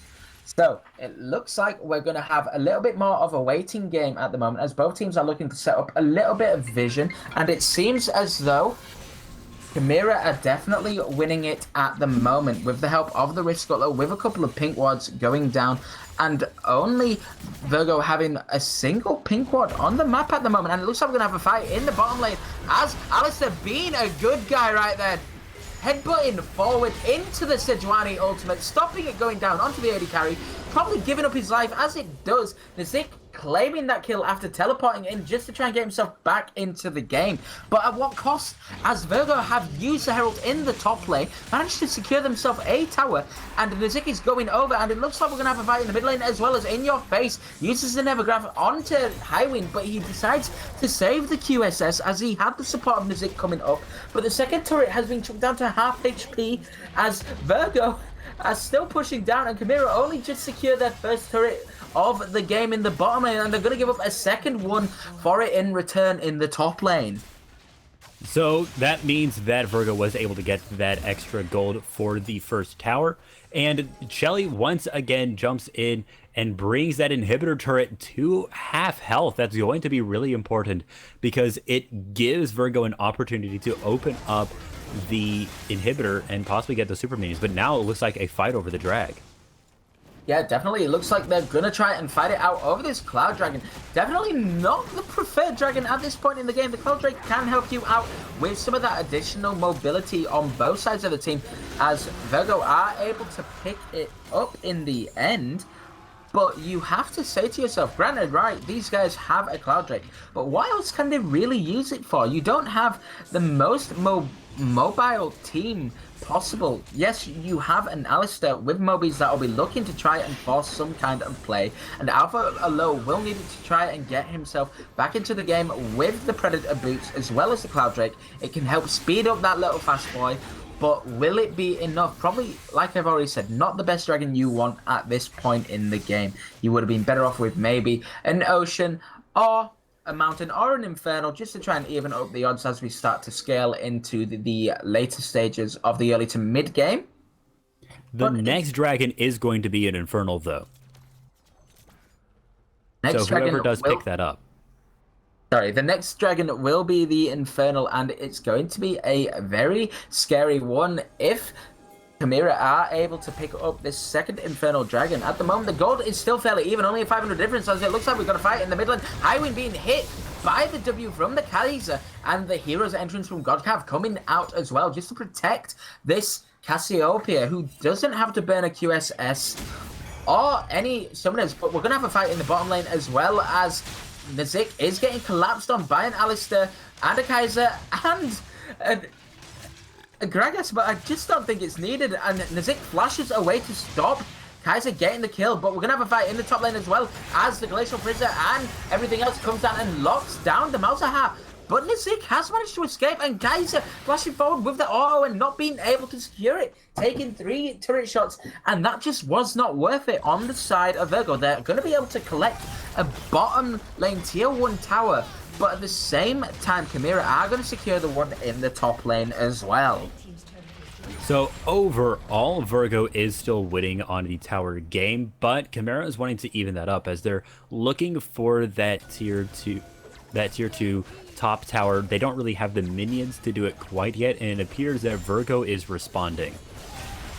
Virgo are responding, but they managed to put down a lot of pressure and damage onto this tower as backup does arrive from the bot lane right now, and the Cassio has managed to spot out the Gragas, and it's a 4v3 in the top lane, just chilling out there, and a 1v1 in the bottom lane, and Cassio has a chance to push in this lane and apply more pressure onto that very low mid tier 1 turret. So now that these towers are starting to even up a little bit, Virgo, they're not looking so far behind. They have been able to even it up quite a bit. That mid tier 1, like you were saying, on the side of Virgo is very low, and also the tier 2 in the top lane, whereas the rest of Chimaera's turrets are looking pretty good at this point.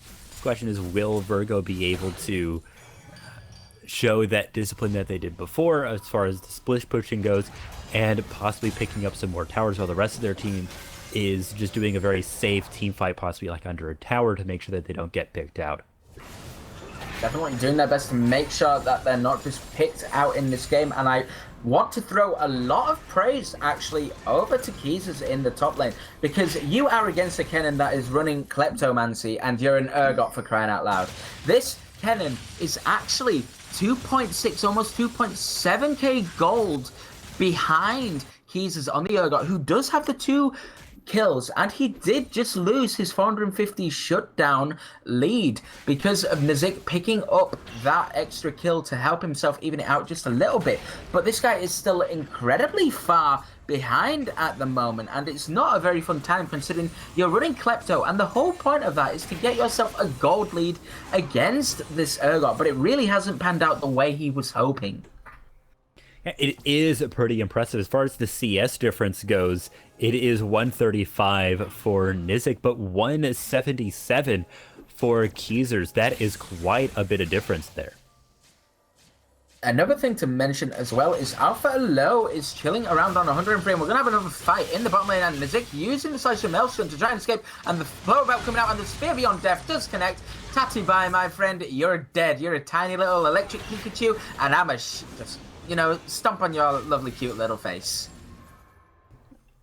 I'm trying to think of what the crab Pokemon is called to try and complete that little metaphor there, but I can't remember. So it looks like a little bit of a fight breaking out in the mid lane, just people exchanging damage over the wall, but nothing come of it. And it is pretty nice that Keezers was finally able to land that Fear Beyond Death. Finally wasn't dodged. Nizik has been doing a pretty good job of that so far, but wasn't able to do it forever.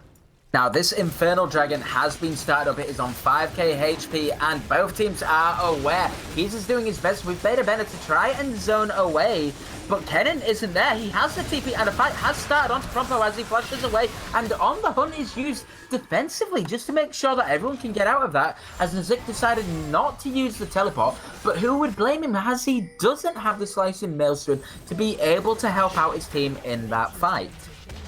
In Your Face did TP, so that is going to be down now. But nothing too much is really going to come of it from either side. Mostly just backing off, except that Chimaera was able to secure the Drake. So they now are sitting on 2 Infernal Drakes. So Virgo, that they're going to be very, very cautious here. They have to make sure that they aren't trying to 1v1.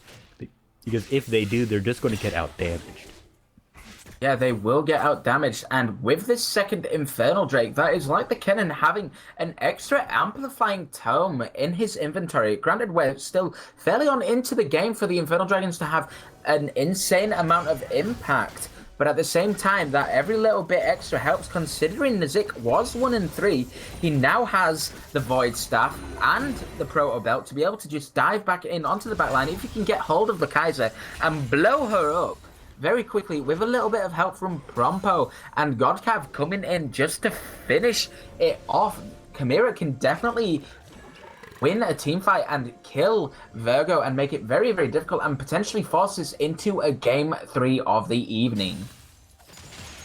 If we do manage to get into a game 3, that will be pretty interesting.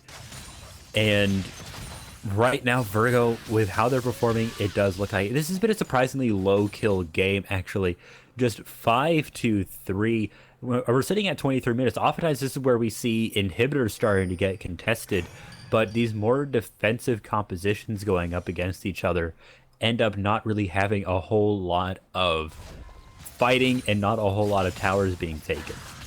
Definitely, but one of the problems is that Chimaera is on a bit of a ticking time bomb as this Urgot is getting insanely strong. The Fear Beyond Death was used, but to no avail. Could he reactivate it for the Execute? And Keys is using the the Red Explorer to slow down Prompo, as there is a love battle going on in the bot lane between these two tanks as the Glacial Prison comes out and it's cleansed instantly, and the Lightning Storm is used as well, but they're very, very concerned about where the rest of Virgo is, and it looks like they're ready to set up the Baron because it has no vision, and Prompo showed himself in the bottom lane. Now he's going to have to run up as quickly as possible, but Chimaera are fully aware of what is going on, and you do have a Sivir, a Galio, and a Cassio ready to go if you choose to go for it. And actually, we're going to have a fight onto this Galio right now. He's still very tanky because of the Aftershock, and the TP's coming in, and the Redemption coming down as well, just to do a bit of healing going out. And Kaiser flashing away, Godcav trying to dash forward, but straight into a wall, not being able to go any further, and the heal is burned. Whereas Keys doesn't use the teleport, as the Baron fight is obviously stopped, and he just manages to get a lot of pressure onto the bottom tier turret, and will be able to confirm it maybe with the activation of his double W, and no, maybe not, as it's still very low, and he's getting chunked out for more than he would like here, and the Baron has been started on the side of Chimaera, and Keezus cannot teleport in now. It will be a 5v4, because if he chooses to go in for the TP onto a clear ward, he will go down. The Baron is on 3,000 health, and Godcamp flashing over with the double taunt, and the Grounder just under petrifying gaze just to completely stun up the jungle right there and make sure that they could not get into this Baron pit. And Chimaera are putting on a phenomenal performance, and he has been caught out again as In Your Face dying. He's now 0-3 on the Mahalsaha, and that is 3 kills to none, going in favor of Chimaera. That was very impressive, and maybe a few little misplays from Keezers. I mean, Keezers, I don't even think he had the teleport available. I don't know if he was doing that. So we're going to be looking at this replay here. Look at Godcav. He was able to just flash over the wall with that taunt, and that was absolutely huge, keeping Alpha Aloe in that spot. Look at that. That was great. Absolutely beautiful. You cannot expect anything better there. It was a very, very controlled play, and you have to put a lot of praise onto Godcav for doing some insane work and putting in the effort to make sure that the jungler couldn't come in. And then the miasma on the ground as well, just to stop Alpha Elo from being able to body slam over, and the Petrogiant Gaze, he was completely stunned up. He had no way of getting into the pit, and that was just a very clean Baron execution going on in favor of Chimaera right there. And now with that Baron buff, they're looking to secure this game. They're splitting apart, just having that Baron buff be spread out across the mid and bot lanes. And right now, Virgo, they're hanging out in the jungle around Wolves, and they're letting Keezers just push up by himself, trying to put pressure somewhere else on the map. Doing his best to apply even more pressure. Keezers is chilling now in the top lane, forcing down this tower. Sorry, he's not forcing down the tower as it's already gone. But at the same time, Chimaera is trying to apply some form of pressure into the mid tier 2. As we see Nazik back in just to try and respond to this top tier 3. And Keezers is going to be able to secure that. He has the level advantage, level 16. And now Chimaera have to force onto this mid lane tower, tier 2. And now they're going to have to force onto the tier 3 as Keezers is chilling out in the bottom lane, applying a lot of pressure onto the inhibitor as the Glacial Prison comes out from Prompo, completely missing. And it looks like they're just going to be going back and forth on both sides right now. One trying to secure an inhibitor, one trying to secure a tier 3 tower. And Nazik does not win this trade if he decides to go in for it without the support of the rest of his team. Then realizing that, and now Chimaera have to back and respond. So they managed to get that mid turret, which is what they wanted, and push it back to inhib turrets. It's now, there's only one tier 2 left for their side in the bot lane. But to be fair, the inhib is now exposed in the top lane for Chimaera, and one of their inhibitor turrets is exposed in the bot lane. Otherwise, their mid lane is looking very healthy because the tier 2, or the tier 1 rather, is still at nearly full health. It's actually at 3/4. So, you know, Virgo, they haven't been able to put a lot of pressure on that mid lane. They're not able to put down the most extensive amount of pressure, but definitely putting it down in the top lane against the Zik. And Chimaera, are going to keep forcing themselves forward right now with the 5-man party in the top lane, and we're going to see Virgo come out with a response here. So I don't know if you guys are following this, but we actually do have another game going on, and it was just 1-2-0 by Onyx, I believe. So they are looking pretty good. But we are certainly not done here, as we're approaching 30 minutes and this top tower is going to be destroyed. Definitely, this top tower going down, Prompo walking very far forward just to say, come on you guys, I want to drop this prison onto somebody and I want to delete you with the rest of my team. Now, Nazik does have his flash available. He's almost got himself the Zhonya's. Maybe he would have been better off buying a stopwatch if he hadn't already used one earlier into the game, just to try and force in a little bit more aggressive and take down this backline. Now, Lollipop is sat on a Zeal at the moment. She has the Rage Blade on the Kaiser and the Zeke's conversions on Beta Benner. And it's just going to be a case of who can execute a better 5v5 team fight. Although at the moment it's definitely in favor of SRG Chimaera, who are currently sat at around a 4k gold lead, as well as 2 Infernos as we reach 13 minutes into the game. So that 4k gold lead is going to feel like about 6 or 7k at this point, going into 30 minutes with all the power spikes coming through. Also, there are a lot of gold shutdowns on the side of Chimaera. 750 on on Prompo, 500 on Highwind, and 450 on Godcav. So if Virgo is able to win a team fight, then they will be getting a lot of gold to try and even this up. Going to do their absolute best. Now, we do have a Sivir pushing forward, and the Baron is no longer available. We've got 40 seconds before it respawns, and In Your Face flashing forward, managing to get the ultimate, and will it be enough? It is! the Nevergrass just enough to kill Nazik.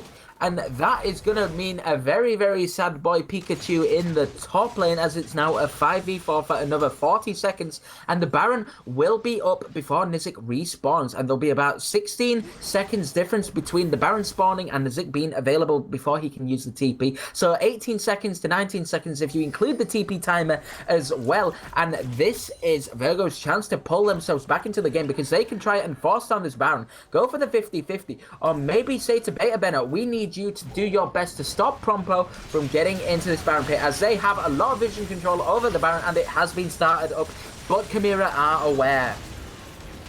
They do have to engage on it somehow because it is falling fast, and now they are doing it. It's on 2k HP, and here comes all the team, and Prompo managing to secure the Baron Nashor right there, but we've got a full-on team fight going on. Lollipop is in the ultimate onto KZZ, managing to kill him as he was caught up, but uses the ultimate to escape, and now Prompo getting in there and chunking out, and Baby on Death coming down, as well as Beta Benno goes for the knock-up and stun onto the Nizik. He uses the Zonias, and Lollipop is winning this fight for his team, as Prompo is going to go down as well, and that is a 4-for-2 in favor of SRG SRG Virgo coming back into this game, but they are still about 5k gold behind. Now, I was not expecting them to win that fight. They definitely did turn it around, largely thanks to Keezers. We're going to be seeing a replay of that. Just keep an eye on Keezers here, just controlling the fight incredibly well and locking people down. We see Propo jump over the wall here and get that smite. And also, actually, was it the redemption that got it? It was. That is the redemption. That is incredible. Oh, wait, no, never mind. There is it doesn't have a redemption, but it did help. The redemption did help, and still, that's pretty incredible. Definitely an incredible play. Now, Beta Benno was not quite able to force his opponent out of that Baron pit, and we are back into the live game. As you can see, that Virgo have now attempted to pick up another dragon, but it was stolen by the Cassiopeia just at the end there. So now 4 dragons in favor of SRG Chimaera, and there's still a 4k gold lead in their favor as well, but we're past the 50k mark, which means that gold at this point is starting to mean a heck of a lot less, as Kaiser picks up her 3rd item in the Runins and a BS sword after that really good team fight around the Baron pit. And now this game is going to become a lot less about the gold and definitely a hell of a lot more about the team fight potential and the plays. It's starting to even up a little bit for the teams. I mean, there's only one Baron buff available from that. Definitely Virgo came out ahead there. And they're going to be trying to bring that Baron buff to the mid lane with Highwind. But the minions are still catching up, and Virgo is obviously responding to that. They have 4 people sitting under that tower ready to defend it.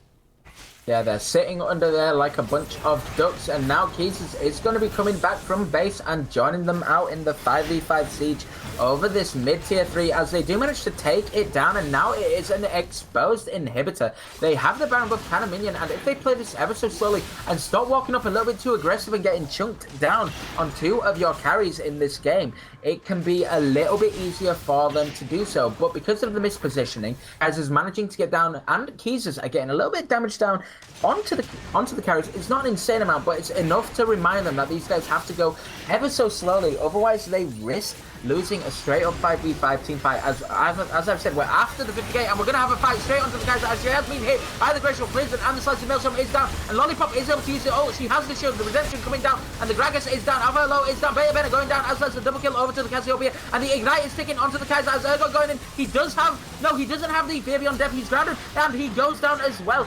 Malzahar picking up a kill in return onto Godcap, and Prompo also going down in that fight. That is a 2-for-3 in favor of Chimaera, and they are about to siege onto this Nexus turret, but they are chunked fairly low. Highwind still very, very healthy, but in your face, and Lollipop able to come out with a bit of a defense there and stop it from being the end of the game. And Lollipop walking straight forward onto Nizik and not quite able to kill him, and he does go down to in your face, managing to get down the terrible chunking from his E. I can't quite remember the spell name, but it was enough to kill him and make it an overall extended 3-for-3.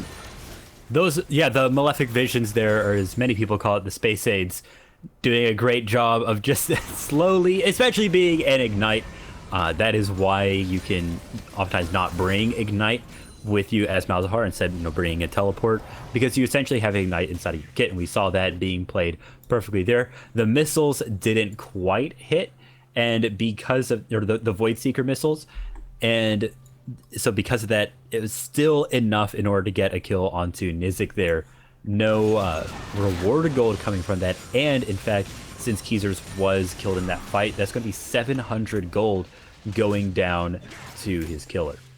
Yeah, a lot of gold going over to him. Now, I do want to take a moment to point out the gold difference between the supports of all lanes at the moment, because at the moment Godcav is looking at about a 2.3 2.4k gold lead ahead, and that is a solid Knight's Vow advantage, whereas Beta Benner hasn't even been able to pick up his second item of the game, which is the locket. Because of the amount of vision and pink wads he's probably been spending his money on, it's going to be a very rough game. But I can imagine if Beta Benner can get this locket before the next team fight starts, it will be a little bit more even between Virgo and Chimaera. But you have a locket, a Knight's Vow, and a Redemption, and we're going for an engage as a flash is burned on In Your Face, and hello, Alpha Hello, he's caught out, he uses the body slam, but he's going to go down anyway, unless his team can come in and assist him, and no, they're just going to let him go down, because he was caught out, and the flash, petrifying gaze, but the lots of ultimates are starting to be used as the Gargoyle Stoneplate comes out, and the Grand Entrance as well, and Kennen is almost going down here because of the amount of damage that Kaiser does, and Kaiser is able to pick that up.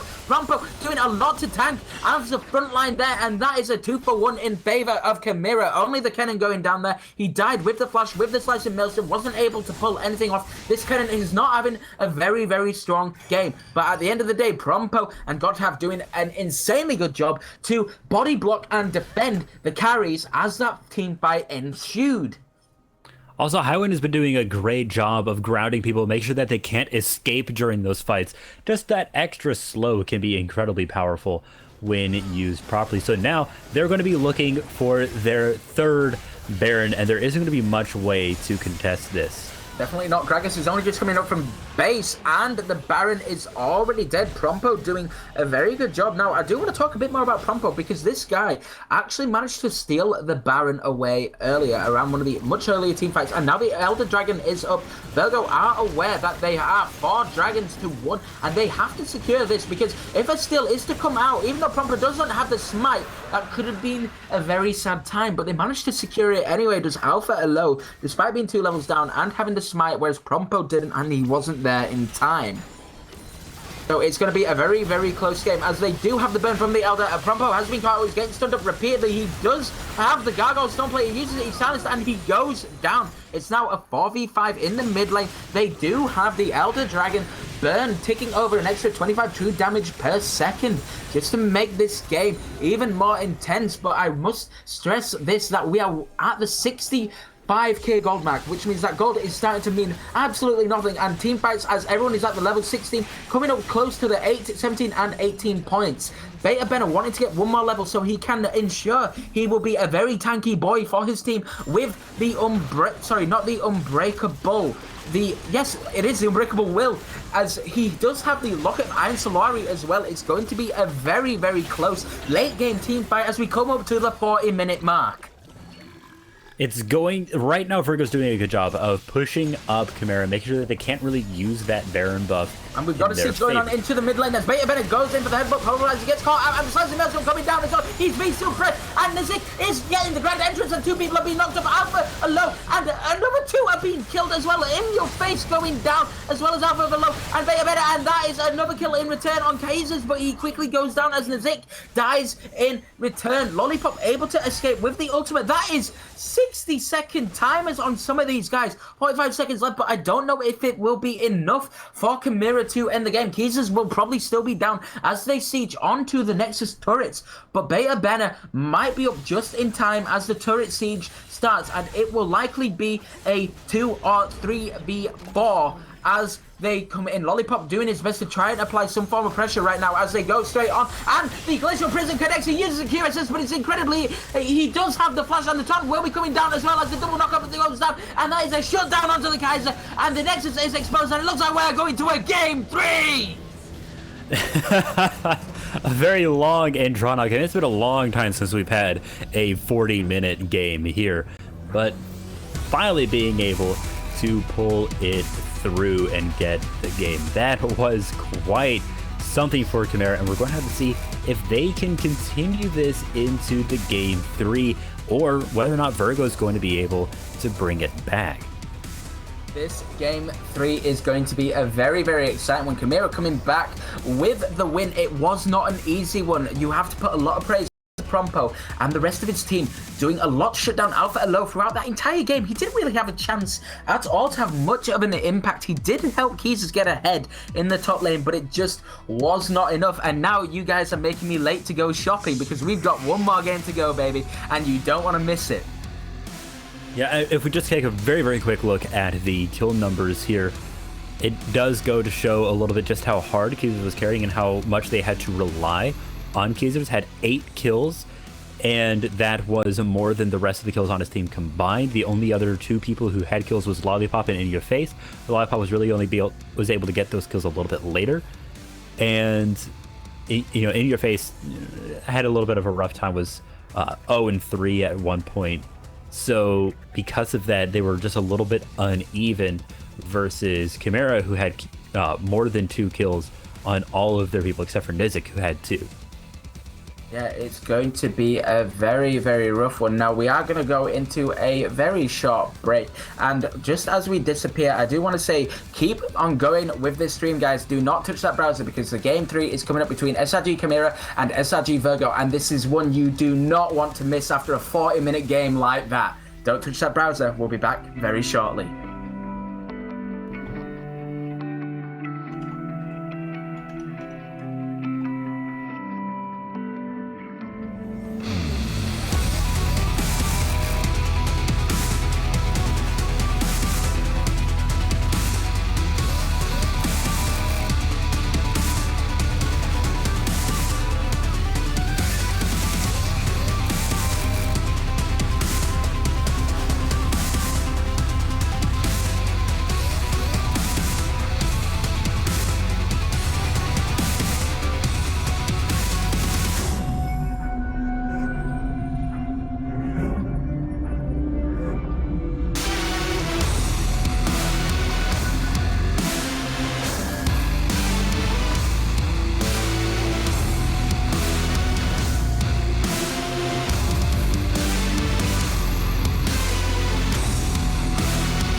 Legends never die when the world is calling you.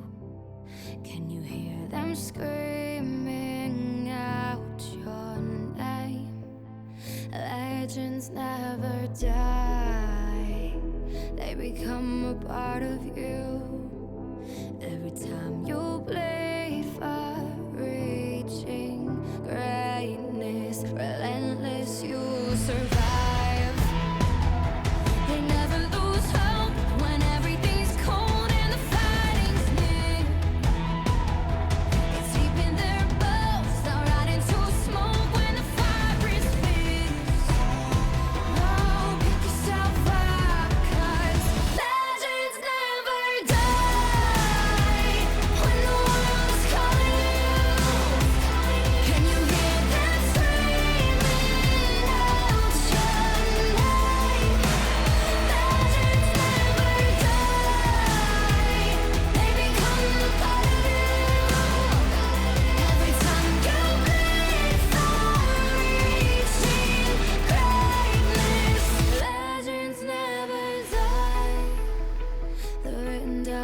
eternity, but you'll never see the price it costs. The scars collected all their lives.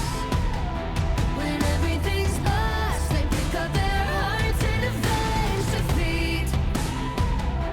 Before it all starts, they suffer through harm just to touch a dream.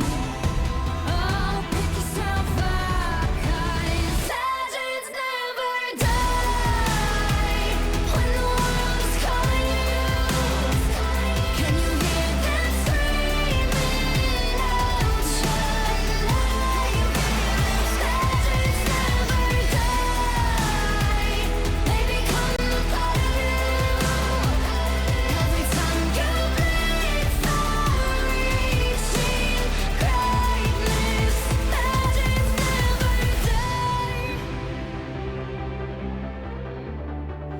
When the world is calling out your name, begging you to fight.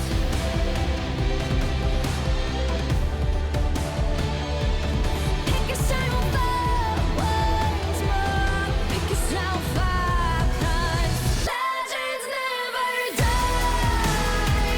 When the world is calling you, can you hear them screaming out your life? Legends never die. They become a part of you. Every time you bleed for reaching greatness, legends never die.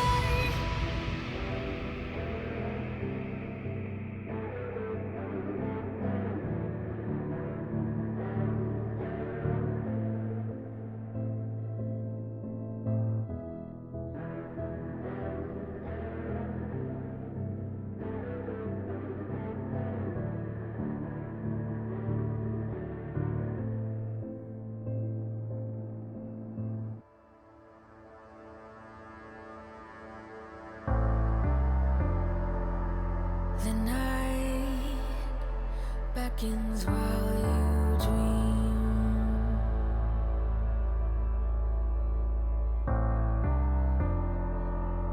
A life never lives in peace.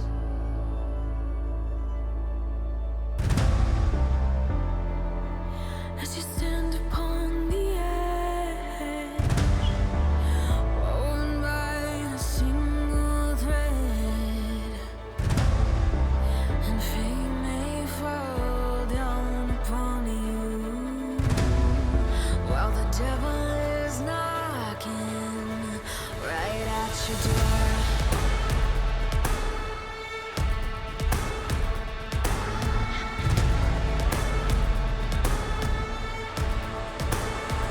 So are you restless? Each night you hear the drums of war.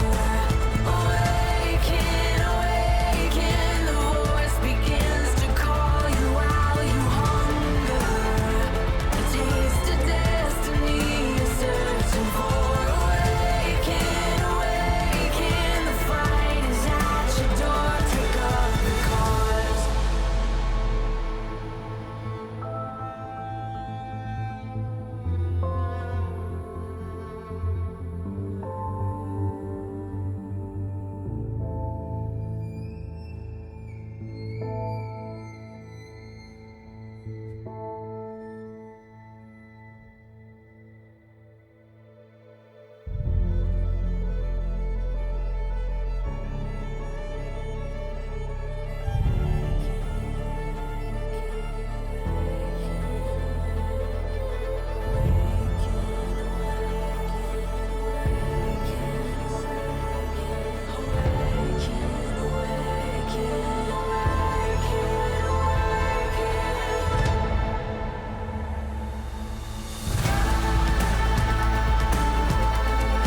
yes. Guys, what's going on right now? Honestly, this is absolutely crazy. I was expecting, I'd come in, have a quick game, be done. Turns out it's a best of 3. Oh my god, what? And now we're actually into game 3. I'm the Fat Man, play, and now joining me for the final game, once again, it's the Litzy. How are you doing, man, after this crazy, crazy day? I'm doing all right. If anything, I'm just a little bit tired after that second game. 40 minutes long. It was sort of like I was back in 2017 watching two Korean teams go at each other. It's like 40, 50-minute games where not a whole lot happens. But no, there was a lot happening that game overall. And we are getting into the pro draft. The bands are coming out. Renekton and Vladimir banned by Virgo, and Thresh banned by Chimaera. So still some of the same 3 respected bands. Clearly, Chimaera are definitely afraid of the support. Picking up the Thresh, going to be a little bit of a scary one. Clearly, you don't want Beta Benner on a playmaking champion like that, but we are seeing other bands come in, such as the Yasuo and the Zac, as well as the Sejuani coming in as well. Virgo very, very quickly to respond with a Sejuani ban just to stop Chimaera from having any impact on that champion, because after all, this has been a back and forth day. It's going to be such an, I don't even know how to word it. I'm that baffled by how well both teams have been playing. It seemed like a little bit of a stomp in the first game, but Chimaera pulling it back once again in the second, and now they are sat on the red side again, which they did lose in the first game, but now on the third game, it depends whether or not they can get themselves the last pick that they need, try to get a counter lane, and maybe snowball a little bit further from there. The Sivir did work pretty well for them this last game, so I'm definitely not surprised. Or rather, Sivir worked very well for Chimaera, so I'm not surprised to see Virgo try and pick that up. To take that away and try to use it themselves. Cassiopeia is going to be picked up by Chimaera. So since that also was something that worked very well for them, not surprised to see them get that. And definitely the Zac ban is something that they want to do, because Alpha Aloe was able to use that very well in the first game. And it appears that Virgo is going to be playing the Kassadin. A Kassadin pick coming in, or as many people in solo queue know it as the Kassa win. Now, picking up the Kassadin, you're in for a little bit of a bumpy laning phase in the early game, especially into the likes of a Cassiopeia that's going to be looking to harass you down and say, hell no, man, you ain't going to have time to scale because we want to take over this game incredibly early. Now, I do have a bit of concern for SRG Virgo. Picking up a Sivir and a Kassadin, that is some late game insurance if I've ever seen it. But I don't know if it was wise showing 2 very late game champions so early on into the draft. You still have a jungler and a top laner to come out at the moment, and a Zed has been locked in on the side of Chimaera, and I imagine that Cassiopeia could be flexed to the top lane now or the bottom lane. Most probably gonna go to the top lane just so that Zed can have a free 1v1 matchup straight into Kassadin and pop this guy as quickly as humanly possible. Yeah, and you'll bring the Zed in as well. That means that maybe Cassiopeia is actually going to be going up to the top lane, which is going to be pretty interesting to see if Virgo recognizes that and try and pick something specific to do well against it. I think that partially because Kassadin might do fairly well against a Cassiopeia because there are so many spells going off. The Q is constantly going off, and that's empowering Kassadin to have a more powerful strike. So Virgo banning away Kennen and Jax, 2 people that they had a pretty difficult time playing against. They had a pretty easy time against Kennen in the last game, but still, it wasn't something that they want to do again. Playing against Kennen is just very draining, even if you do win. So definitely not surprised to see that get taken away. Greg is going to be picked for Chimaera. Or no, never mind. They were just hovering, and instead they're going to be playing Jarvan, which we have mentioned before. When we were in the pre-show, we mentioned can be a very powerful pick. Yeah, now Prompo is going to be picking up this Jarvan. He has had enough of the pressure going down on him. had enough of Alpha Alo trying to have some early aggression, and Propo is just saying, you know what, stuff this. The Jarvan is left open. I'm going to pick this up and I'm going to go complete early to mid game right now because there is a Casa win against me and a Fiora being locked in as well. And this Virgo comp is looking insanely strong in terms of the late game. I don't see many other options coming out, and I'm pretty surprised that Virgo have decided after such a long game like that, we're going to buckle down, put on our seatbelts and get ready for a roller coaster of a next game, because Chimaera have a Cassiopeia, a Zed, a Jarvan and an Alistair. These guys, all these champions like to play in the early to mid game. They like to get themselves really far ahead. Chimaera possibly saving their last pick for the AD carry, but it could still be something else, and this Cassiopeia could still be flexed into the bottom lane. As I have previously mentioned, there is no require, and it is. The Cassio is flexed into the bottom lane, it looks like, and it will be the Shen in the top lane with the Zed in the mid lane into this Kassadin. Chimaera coming out with a little bit of cheeky flexing right there, just like LEC's Verius, the flexiest man coming in. Got to do those flexes if you want to throw your opponent off and win this game. A lot of early pressure will be on the side of Chimaera, but if Virgo can buckle down, double down on all their bets and keep it nice, calm and collected, even with locking in an Amumu of all champions as well. Once this game goes past 25 to 28 minutes, Chimaera is going to really, really struggle to do something against Virgo when that Casa win and that Fiora come online with the Sivir all at the same time. So this is pretty interesting. It's kind of hard to say where any of these people are going. We're going to have to sort of figure that out as the picks actually go through in the client. Then we'll be able to really see what is going on.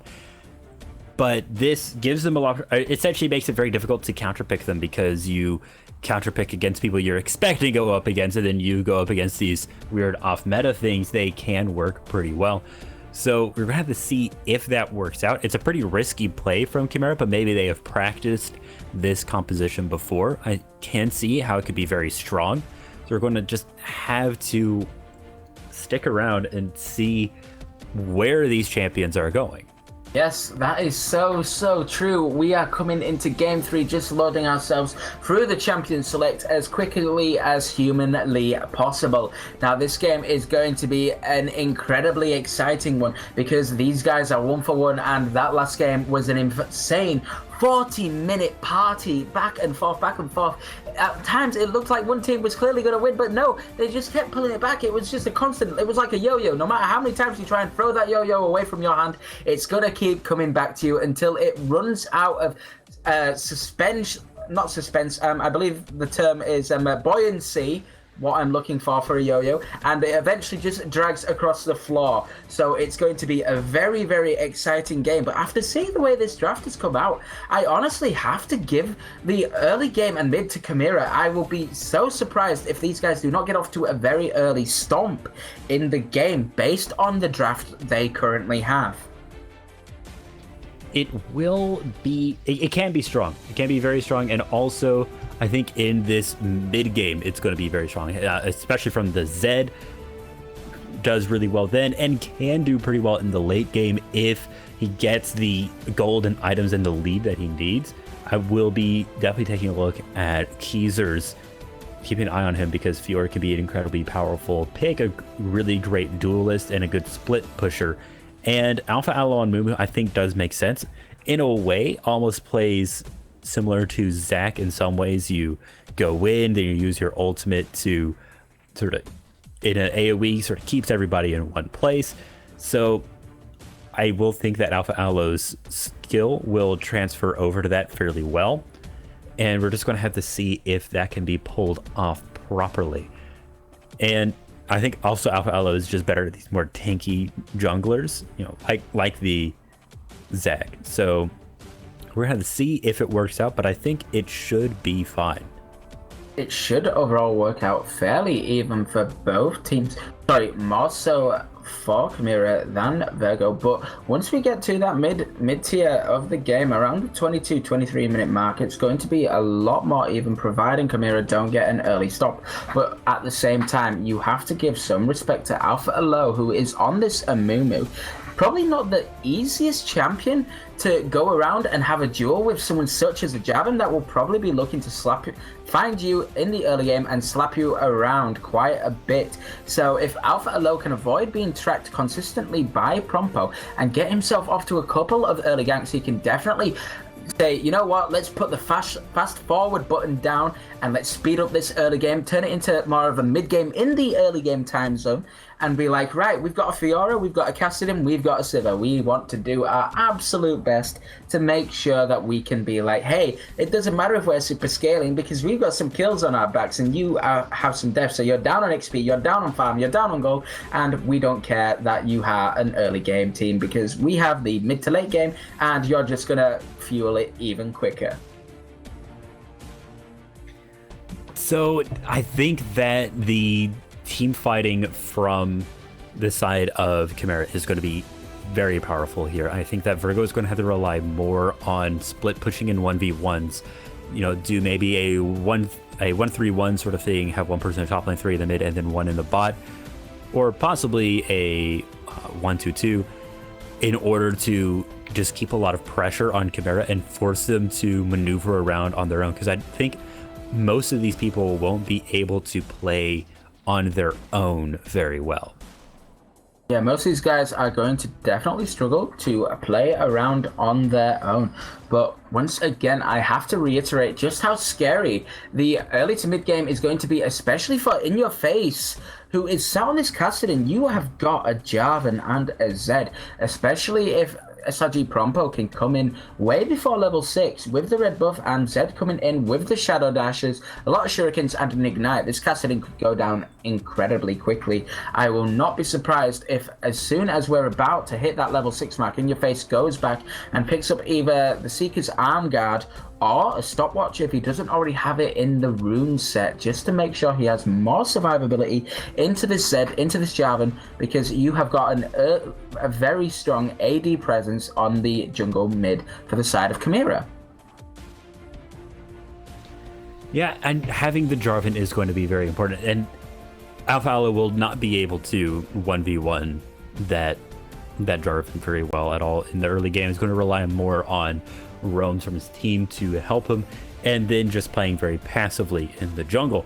We saw that work pretty well in the first game. Didn't work very well in the second game. Alpha Alo ended up very, very far behind.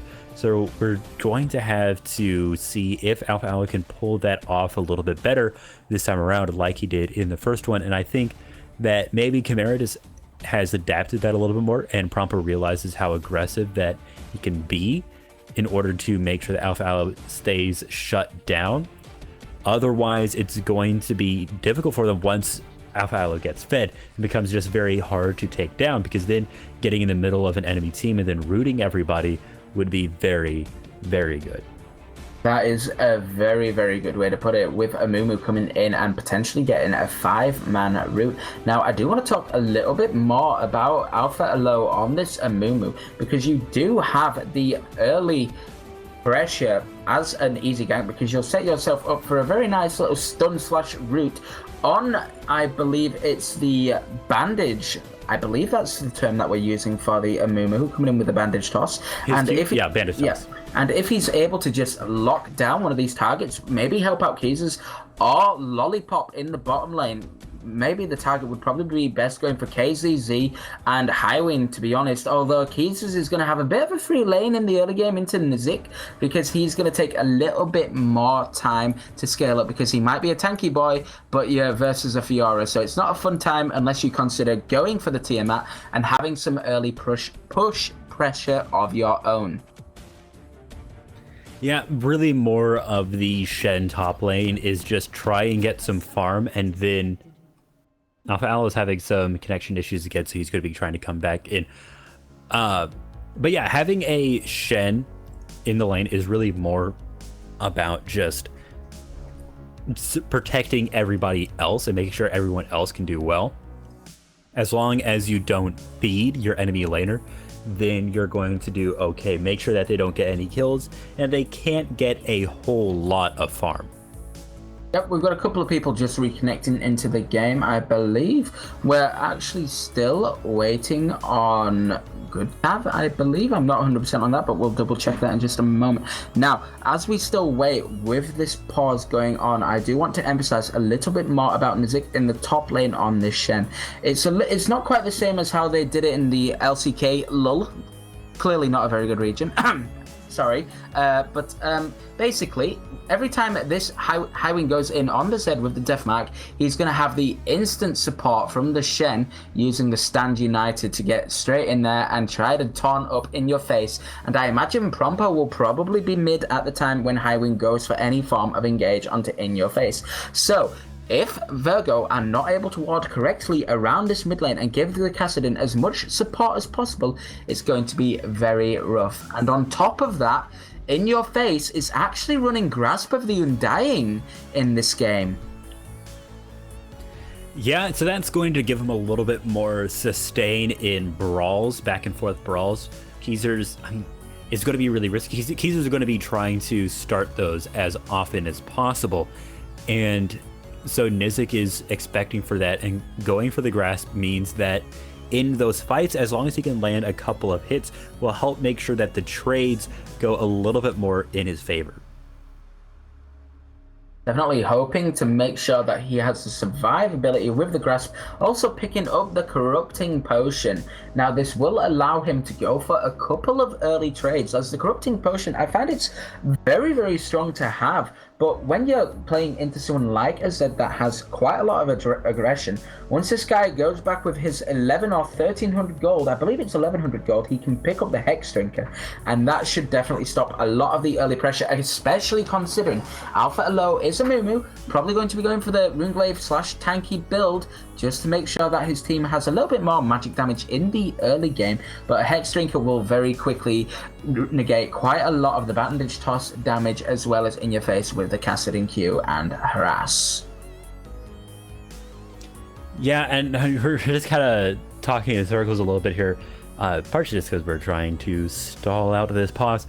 I think that a lot of this is going to be this bot lane, whether or not KZ is going to be able to use this Cassiopeia up against a sort of proper ADC, or whether or not they're going to have some issues there. Lollipop should be able to get a fair amount of farm, but if they get a little bit shaky, if they underestimate the power of KZ's Cassiopeia, then probably they're going to get caught out and killed. So if Lollipop can properly predict the ult, we'll be able to spell shield through it, which could be very powerful. Otherwise, just overall, just going to have to be very, very careful, like I said. Yeah, going to have to be very, very careful. Talking a little bit more in the bot lane, as we have plenty of time to do so. I want to give a small shout out to Beta Bennett picking up the Guardian on the Braum. Definitely being good guy support right now. I imagine his first item might potentially even be a rush into the Locket of Iron Solari, just because it will have a very strong effect of helping to negate the pressure from this Zed in the early game, especially with the burst coming down as well. But that'll probably be around the 12 or 13-minute mark before he can realistically be able to pick it up. Maybe a little bit later. It depends on how the early game for both teams go, because that Guardian is definitely going to do an insane amount, along with the Stand Beside Me, which is the W for Braum, adding some additional armor and magic resistance, and a Guardian on top. That's good, and a heal as well, and a spell shield to stop just a little bit more of the damage coming through. It's going to stop this Sivir from being 100 to 0'd very, very quickly. So good guy support on Beta Benna there, picking up the Guardian. Yeah, these rune games are going to be pretty interesting. If you actually look on the side of Virgo here, they actually have 3 of the Resolve keystones. They have Aftershock, Grasp, and Guardian, which is pretty funny how that turns out. Versus the side of Chimaera, they have a little bit more of a spread out rune game here. Obviously, like we mentioned before, the Grasp on Nizik. Prompo is be running Electrocute, as well as Highwind getting that little bit of extra damage, and KCZ running the Arcane Comet will help make sure that the pokes and the trades work out a little bit better. Definitely should assist them now again with Alpha Low sitting on this Aftershock. I imagine the guy will probably want to go for a very AP HP heavy sort of build just to apply a lot more pressure in the team fights, because it's one thing to be a beefy boy tank in your team fights, but at the end of the day, if your team's lacking a little bit of damage, especially when you've got a Fiora that doesn't really excel in team fights unless it's just cleaning up, she is more so a sort of champion that you want to be on the split pusher, whereas Nizik this time, who is not going to be on the Jax like he was in game 1, who is on the Shen. So I imagine Nizik might want to pick up a Tiamat just to give himself a little bit of early trading in with Keezus, who does sit on Conqueror, but Nizik has the grasp. Keezus over the time will probably end out winning in the much later stages of the game between trades, but overall, if Nizik can keep it hold, maybe pick up the Tiamat just to help himself with the farming under turret, as well as keeping the wave a little bit more pushed up, so he's not just available for an easy dive from Alpha Aloha, maybe in your face coming up for the assisted dive as well. It can be a little bit safer. A lot of that is going to be back and forth of just playing safe a little bit. I think that Chimaera is going to have to take a little bit more aggression in order to have this work very well. KZZ is going to have to be able to get some kills against Lollipop, and Highwind is going to have to win this fight against In Your Face, because Highwind is probably going to be using a few of the items, or not a few of the items, a few abilities just for farming is probably going to help In Your Face a little bit, and we are finally getting into the game.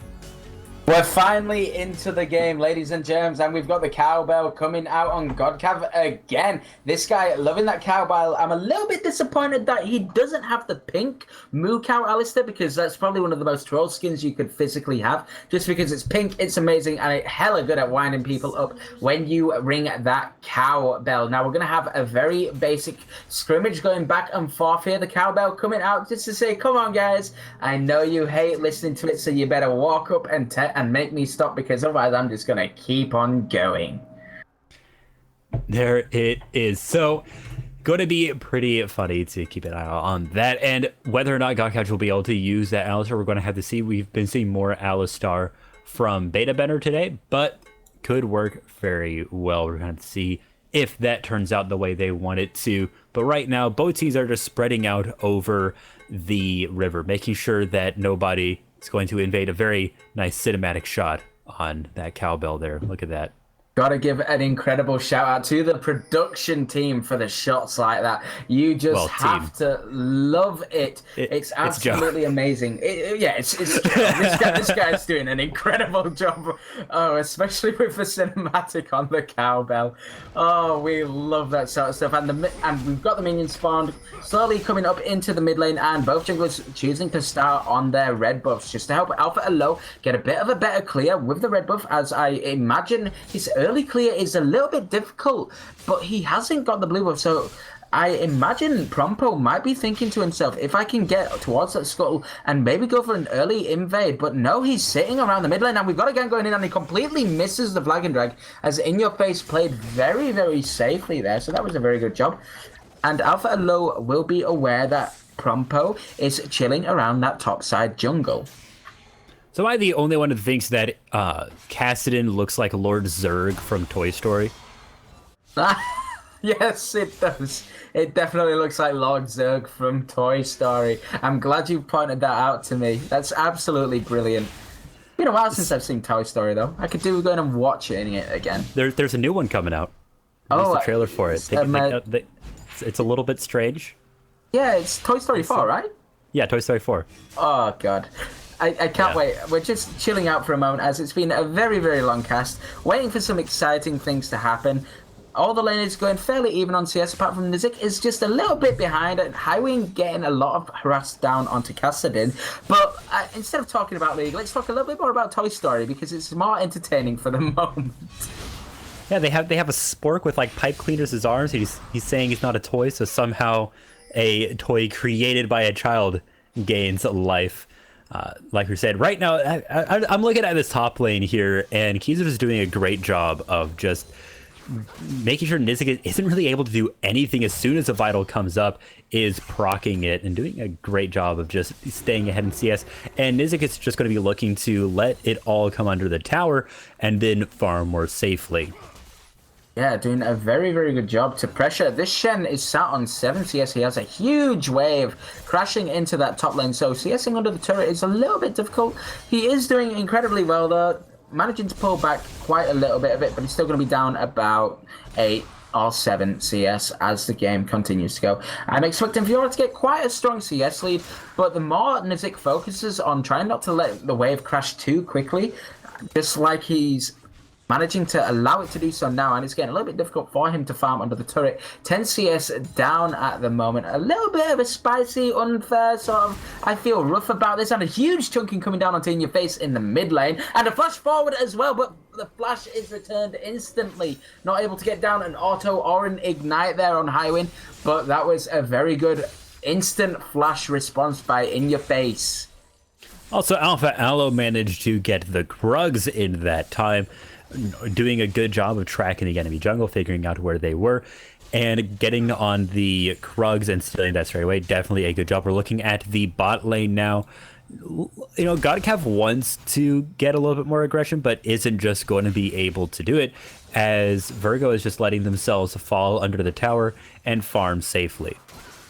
Definitely doing what is needed to be done to make sure you stay safe in this game. Godcat being hit by a Winter's Bite, but I don't think they're going to go aggressive enough to make anything else happen. Now, Keezers is a little bit on the back foot in the trading right now, but he's still up 8 CS as it is. And Nizik getting very aggressive. He does proc the grass when Keezers is very low. They're not going to force any flashes. But if Keezers doesn't respect Prompo right now and the potential for him to be here, but he's going to be spotted on the ward, he should know to just go back. Don't risk it. You don't need to blow a summoner, and that should just be a completely negated attempt at a potential dive or first wood coming out there.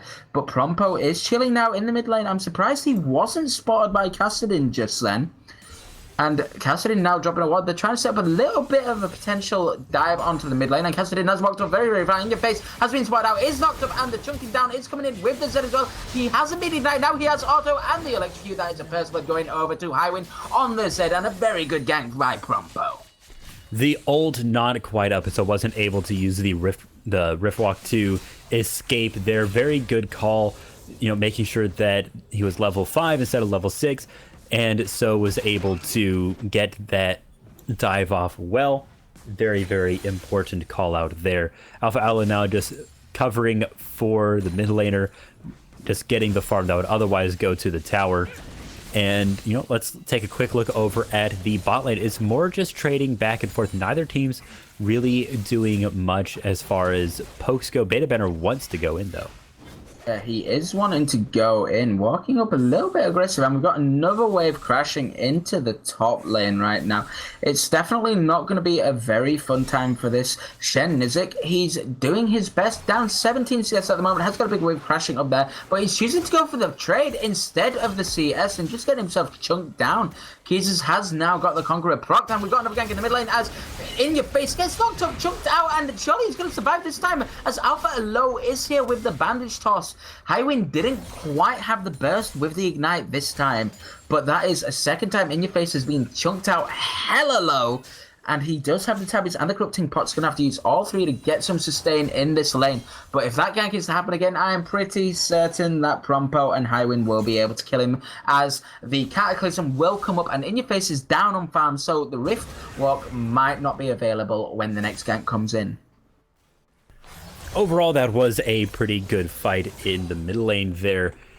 And just as we're turning the clock past 25 seconds, let's take a very quick look at the dragon. It is going to be a mountain drake, so I think that's going to be pretty important for whichever team can manage to pick that up, because, you know, getting, you know, it maybe isn't a great early game dragon. Oh, we've got an engage in the mid lane right now onto Highwind. He uses Deathmark onto In Your Face, and he's going very aggressive under the tower, and the proc and the taunt going in with the stand beside me. ult coming in right there. Sorry, my mistake. It was the Stand United. A very good force onto the mid lane. Kassadin losing a huge wave in the mid lane. And I do have to question Alpha Alo's decision to catch out Highwind right there. Yes, they wanted to try and make a play, but In Your Face had so much farm under the tower. That was just asking for trouble, because even if they got the kill, he was down a lot of farm, and if he couldn't manage to secure it, it's just going to be a very rough game. Now, Chimaera coming out on top at the moment with the 2 kills, and now we've got the Jarvan in the bottom lane as well, as the flash pulverize comes in onto the Sivir and the Cataclysm as well, but the flash coming out, and Alistar is stunned up, and Beta Ben are flashing away, and there's so many things going on. I don't get a chance to breathe. I'm convinced that someone mentioned that earlier. When do you breathe? I'm convinced he just breathes through his skin, so then he doesn't have to inhale. So lots of fighting going on in that bot lane, especially. You know, both teams want to make sure that their ADCs, or in KCC's case, the APC, to get ahead. Right now, both teams are just trading pretty much perfectly evenly. There is 3 extra farm from Alistar versus Braum, and since both are running the Relic Shield, that is a little bit extra farm, but nothing really substantial. Still lots of fighting in the top lane, but like I mentioned before, a Shen top lane is more about supporting the team, which we did see earlier. A lot more about supporting the team, but this is not proving to be a very strong pick at the moment, as we have some aggression going into the top lane. If Keezers does manage to work this correctly with Alpha Alo, they can actually force something. Now, Keezers is about 30 CS up, and he's got a wave pushing in, doing his absolute best to make sure that Nizik can't just back and get an easy time off. Now, in a game like this, where you have an Amumu and a Fiora, and you're a Shen tank in the top lane that's looking to support your team, maybe Grasp wasn't the best decision. I would have much preferred to have seen Nizik come out with the Aftershock, because at the end of the day, the Grasp is all fine in terms of trying to help yourself sustain, but you're against a Fiora, so you can't sustain that well. You would have been better off going for the Aftershock, because as soon as you get dove under that turret, you've got the extra resistances to assist you. It'll take them even longer to kill you, and on top of that, granted you don't have any trading power, but every time Keezers tries to get aggressive with you and go for any long skirmishes and 1v1 trading, you can just use the taunt, get the Aftershock, and make yourself fairly safe. Plus you have the W as well, so you can negate even more damage from Keezers' autos. The Keys are doing a great job of making sure Nizik can back, just waiting for the back to come through and then using the Q to poke it out. But, you know, now there is... never mind, Prompo decided to back away, so no gank's going to be coming to the top lane quite yet. And finally, Nizik is going to be able to get a back off and get back to the shop, buy some items, and now going to be teleporting back to the lane. Yeah, teleporting straight back into the lane to try and catch some farm. Keys is almost coming up, but there's no need to use it. Might as well save it for a little bit, just as the wave is completely pushed in onto Nizik right now. And I do want to question a little bit about Nizik's build at the moment. Granted, he's got the Chain Vest and he's got the Balmy Cinder, so he's going to be going for that Sunfire cape. But when you're this far behind, I think maybe instead of completing the Sunfire, because it'll just be a little bit difficult in terms of farming under the tower anyway, you might be better off going straight towards the Knight's Vow and considering protecting and assisting the team in other ways, as even with the Sunfire cape, you might be tanky. But it sounds ridiculous, and maybe I'm being a bit bronzed in saying this, but I just don't think it's overly needed, because he's trying his best to get some pushing potential going, but it's not quite working. And we do have a trade in the top lane as Kiza uses the ultimate and the grand challenge, and surely this is going to be Nizik going down. He does have the flash, and he gets the vial, and he's going to be able to just walk under the turret, kill him, and walk away. And now Nizik is incredibly far behind.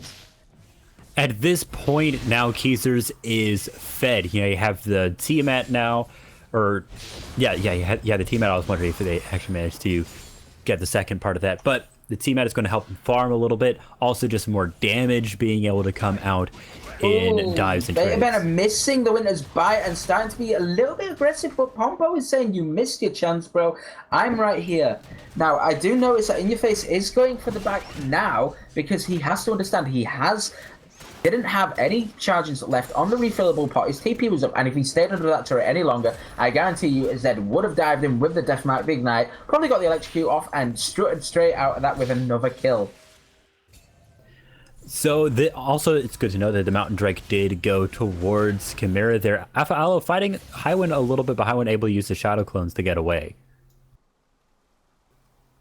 Shadow Clones to get away there. Very good call as he was being collapsed upon. Now, guys, we are approximately 13 minutes into the game, and I want to take a moment to point out the gold lead. So it is about 800 gold in favor of Virgo at the moment, but if you look at the champions, Fiora is sat on a 5k gold lead.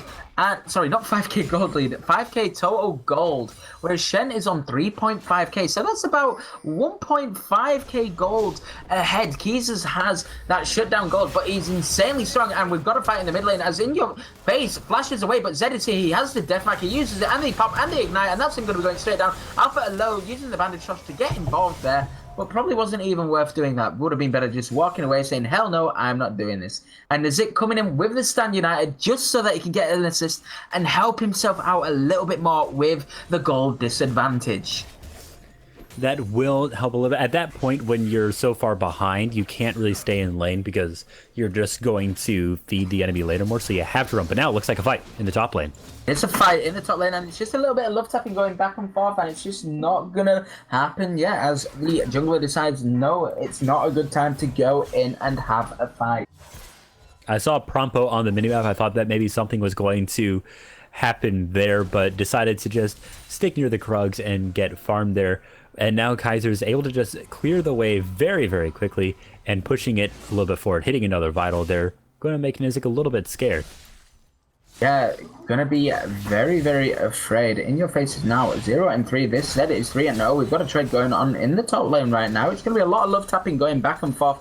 But Nizik, I don't even think it's worth going for those, my friend. You're probably better off just keeping as much HP as you physically can and just trying to survive. Just go for the farm constantly. Don't even bother going for the trades unless it's an extended one and you've got the assistance of the jungle, because you're just not going to win it, because Keezers now has that completed Ravenous Hydra, going to be doing a lot of lifesteal, pushing you under the turret and then roaming towards the mid lane to try and snowball an advantage from Keezer's favor and try and help In Your Face, who is currently 0-3 and is about 90, sorry, not 90, about 20 CS down in the mid lane. Yeah, having a little bit of a rough time. Highwind, doing pretty well for himself with 3 kills and 20 Got a fight CS in ahead. the bottom side turret, and Highwind just deletes Brom with the Cataclysm coming in as well there. Deathmark not even required. He was just like, hey Brom, I see you, goodbye bro. Now we're going to have a free bot lane tier 1 turret. Looks like they are wanting to engage on that. And recognizing that Lollipop is just going to back and give it up, no reason to fight it there. And that's probably going to be first turret. I mean, top tower is looking very low, but Nizik is there defending it. Definitely. Now, this is the point in this game where if you were on the side of Virgo, you would probably be better off saying to your team, you know what guys, instead of going bot lane, let's just send our bot lane to the top lane and help force an advantage around that top tier turret. Granted, you're going to lose the dragon, which is a mountain, but you would be able to take the top lane turret and you would be able to pick up that Reft Herald as we get closer towards the 20-minute mark and it despawns. Now is around the perfect time to be able to pick that Herald up and snowball your advantage in the top lane even further.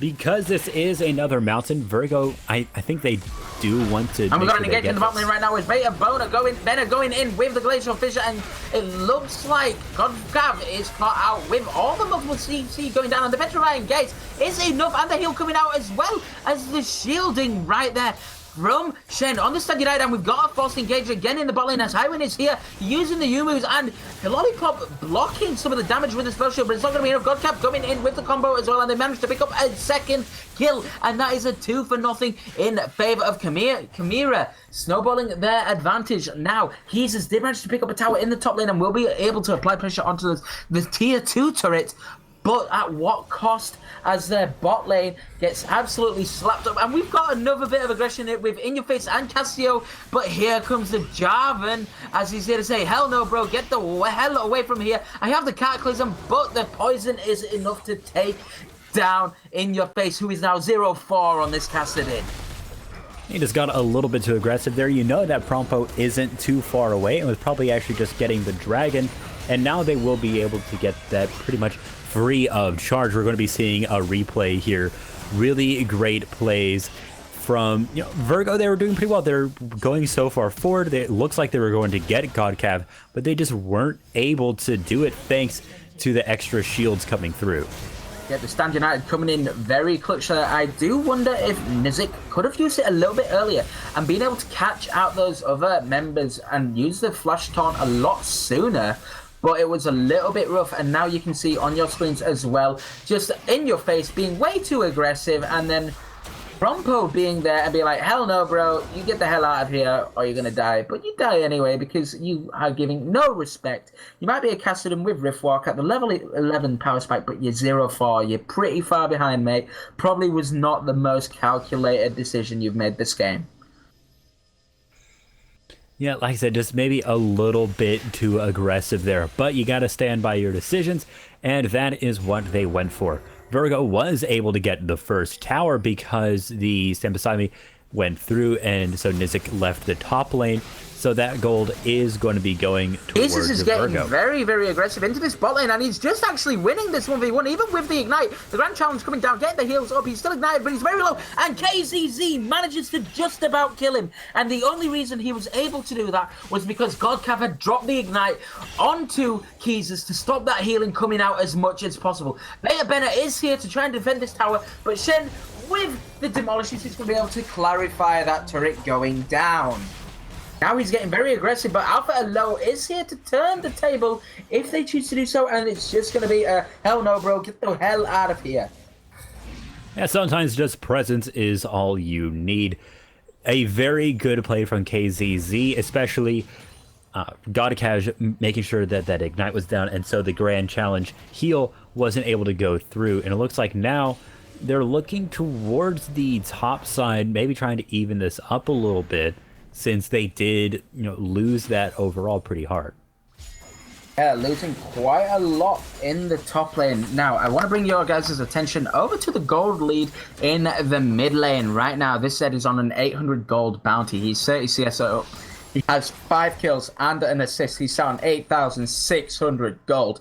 And that is roughly that is a 2.8k gold lead in favor of the Zed right there. That is literally a whole other item, and this is a Kassadin that needs time to scale up, only just completing the Rod of Ages and having the tier on him, but it's going to be a very long time before this Kassa win can actually start to pop off in this game.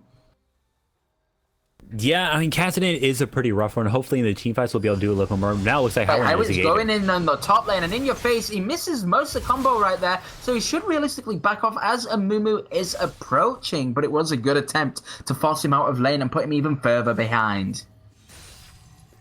Yeah, now is being very, very cautious in your face. Wants to make sure that doesn't engage too far, and now the teams are looking more towards the Herald, or rather the Baron. Baron is alive. We are 21 minutes into this game. Now, you should be afraid of SRG Crimea, as they do have a 3k gold lead. They have 2 mountains. They have a Cassiopeia on their team. With these 2 mountains, they can burn this Baron down fairly quickly. Still a little bit early to maybe enforce it, and it could completely turn the favor back in Virgo's favor. But at the moment, Chimaera are doing incredibly well, but Nizik is caught out very far right now. Grand Challenge is being used, and the taunt comes down with Nizik, and he's just going to let himself die at the moment. I'm not sure there's anything he can do really here. Keys is just running all over him, and that is going to be a bot lane turret going over to Keys right there, unless Chimaera can actually find a way to respond, but I don't think they can. This is one really fed Fiora, and it's hella scary right now.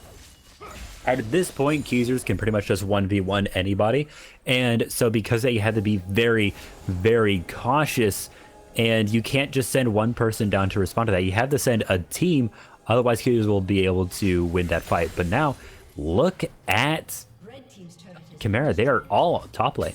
We have got a party in the bot lane, and all the fighting is starting as the 3-4-man route comes in, the Cataclysm as well, and Jarvan actually going down here. The Kassadin surviving, Petrifying Gaze going down, and it looks like Alice is caught as well, and the Amumu with the bandage shot slowing down this Cassiopeia, and it looks like Chimaera have completely thrown this fight. Zed in on the backside of the fight, but he isn't able to pick anyone off. Has to flash over the wall to escape, and that is a 3-0 in favor of Virgo. These guys are down, but not out of this game. Getting a kill onto the Kassadin, who is starting to scale up and get a bit stronger. And Keezers is here with the teleport, has caught out the Zed. Yes, he has, but will he be able to catch him completely as he does pop the Yumumus? And now we've got a lot of pressure going on. I'm with a Baron being started, and it is on 5k health, 3k health, and it looks like this is going to be a free Baron going over to Virgo after that incredibly good turnaround team fight right there. Nazik going in for the steal, and the fight was early, and Lollipop having to secure it, but at what cost? No, Nazik goes down, isn't able to secure any kills, and that has completely thrown the gold from being about 3k down to being about 2k up. A very good overall play by SRG Virgo. Yeah, I mean, look at how this fight played out here. In your face, just trying to stay alive. Managed to dodge the headbutt using the Rift Walk, and then back to the team by the time Zed's ult came through. So the Cataclysm, didn't do as much as you would want it to, and then they were able to just turn that fight around. Turning it round and completely into their favor as well. Now, these guys have got an incredibly fed Fiora and a Baron buff. Now, at no point can you allow this Fiora to get away on her own. And Highwing going very aggressive, manages to pop it down incredibly low with the Ignite and the pop. That should be enough, but no! Highwing goes down and Keezers survives because of the heal. That was a very good play by Keezers.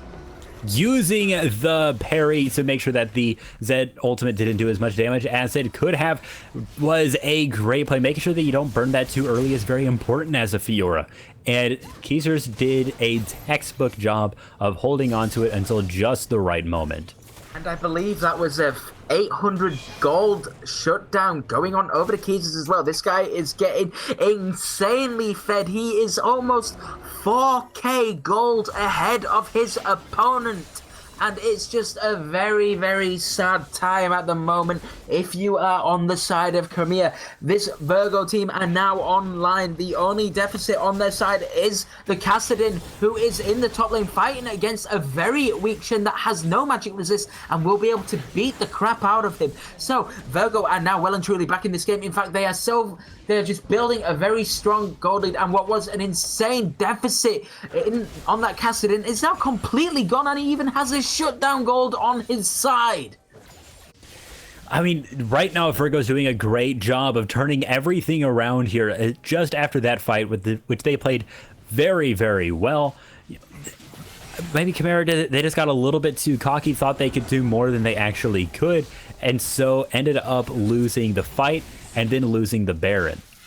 Losing the Baron in the end. Now Keezers is sieging on this bottom lane tier 2 with the rest of his team and the Baron buff. You have Kassadin in the mid lane on your own, and Chimaera, are running out of options at this point. They are 5k gold down. They have another 3 turrets behind, and it's just turning into a very sad time. Now, this is the point where these guys need to say to themselves, right, they're splitting up and trying to force all the turrets. We need to pull the trigger and force a fight somewhere where we have an advantage. Get 5 of your guys to group up and take on whoever's left on their own. Granted, you'll lose more, but you will relieve some pressure as well, and it will be a 5v4 in that scenario, or a 5v3, depending on who gets caught out and when. They can still claw back into this game as the Baron is slowly but surely starting to run out on the side of Virgo, but it's going to be a very intense, very close game. And if it keeps going the way it is, Virgo will have this game in the bag, but it could also end up being stalled out by Chimaera and making it another 40-minute game. So Nizik actually did burn the Stand United there, so will not have that back up for a while and just fighting in your face up there in the top lane. Well, now the inhibitor is getting destroyed. Beta Benner getting the final hit there, and now moving towards the top lane. Very Virgo's looking aggressive good. in the bot lane onto the Fiora, and we've got to fight in the top lane right now as the headbutt pulverized goes down the 2-man cat, goes him onto the back line right there, and it looks like Kassadin is going to go down. Yes, she is shut down. The 2-man route coming out from a move just as a bit of disengage, but the flash coming out from the headbutt as well, and I don't think they're going to be able to get any more. Just the 1 kill, and the Zed was able to force away Keezers. That was a very good fight from Chimaera, able to pull themselves back into the game a little bit. They lost a lot for that, and now Virgo are going to be able to back and pick up a lot of that unspended gold. I think trading a tower and inhibitor for just 1 death, I think, is definitely fine there. So I think that Virgo is doing all right.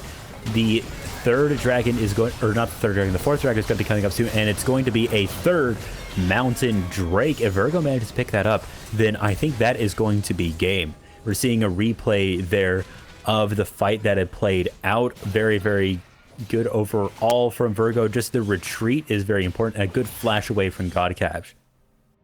Very, very good flash to avoid even more fatalities. Sounds like I'm doing a little bit of a Mortal Kombat right there, but it literally would have been another fatality if Alpha Elo didn't have the quick fingers to dodge away from the headbutt pulverize with burning the flash. But now we need to look at some of the summoners on these teams. Premier has most of the summoners, and it looks like Zed has been caught. He uses the deathmark. He's pulling the team away from him just to say, come on guys, my team is here. I'm now back, and there's a 3-man cataclysm in the fight there, but Zed he's going down anyway, and the rest of the team fight continues, and Popo is stunned up, and it looks like the petrifying gaze is not going to be enough as Keys is taking over this fight. The heal comes out, and it looks like Virgo are winning this fight, and this might just be the game right here. Shen has been caught. He is the only guy left alive, and In Your Face is now online. 4, 5, and 3. He has the Archangel staff. He has the Seeker's armband. He has the extra damage. He has the Rod of Ages. He's almost stacked up, and the Zeke is surely going to go down here as In Your Face aces the team under the turret there, and that should be the game going over to SRG Virgo, and what a game it has been.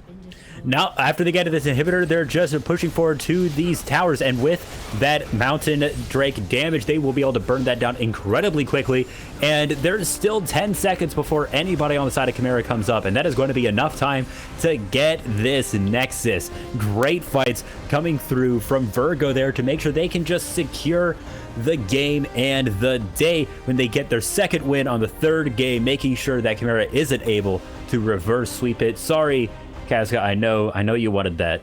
I know you're cheering for Chimaera, but it's going to be Virgo tonight.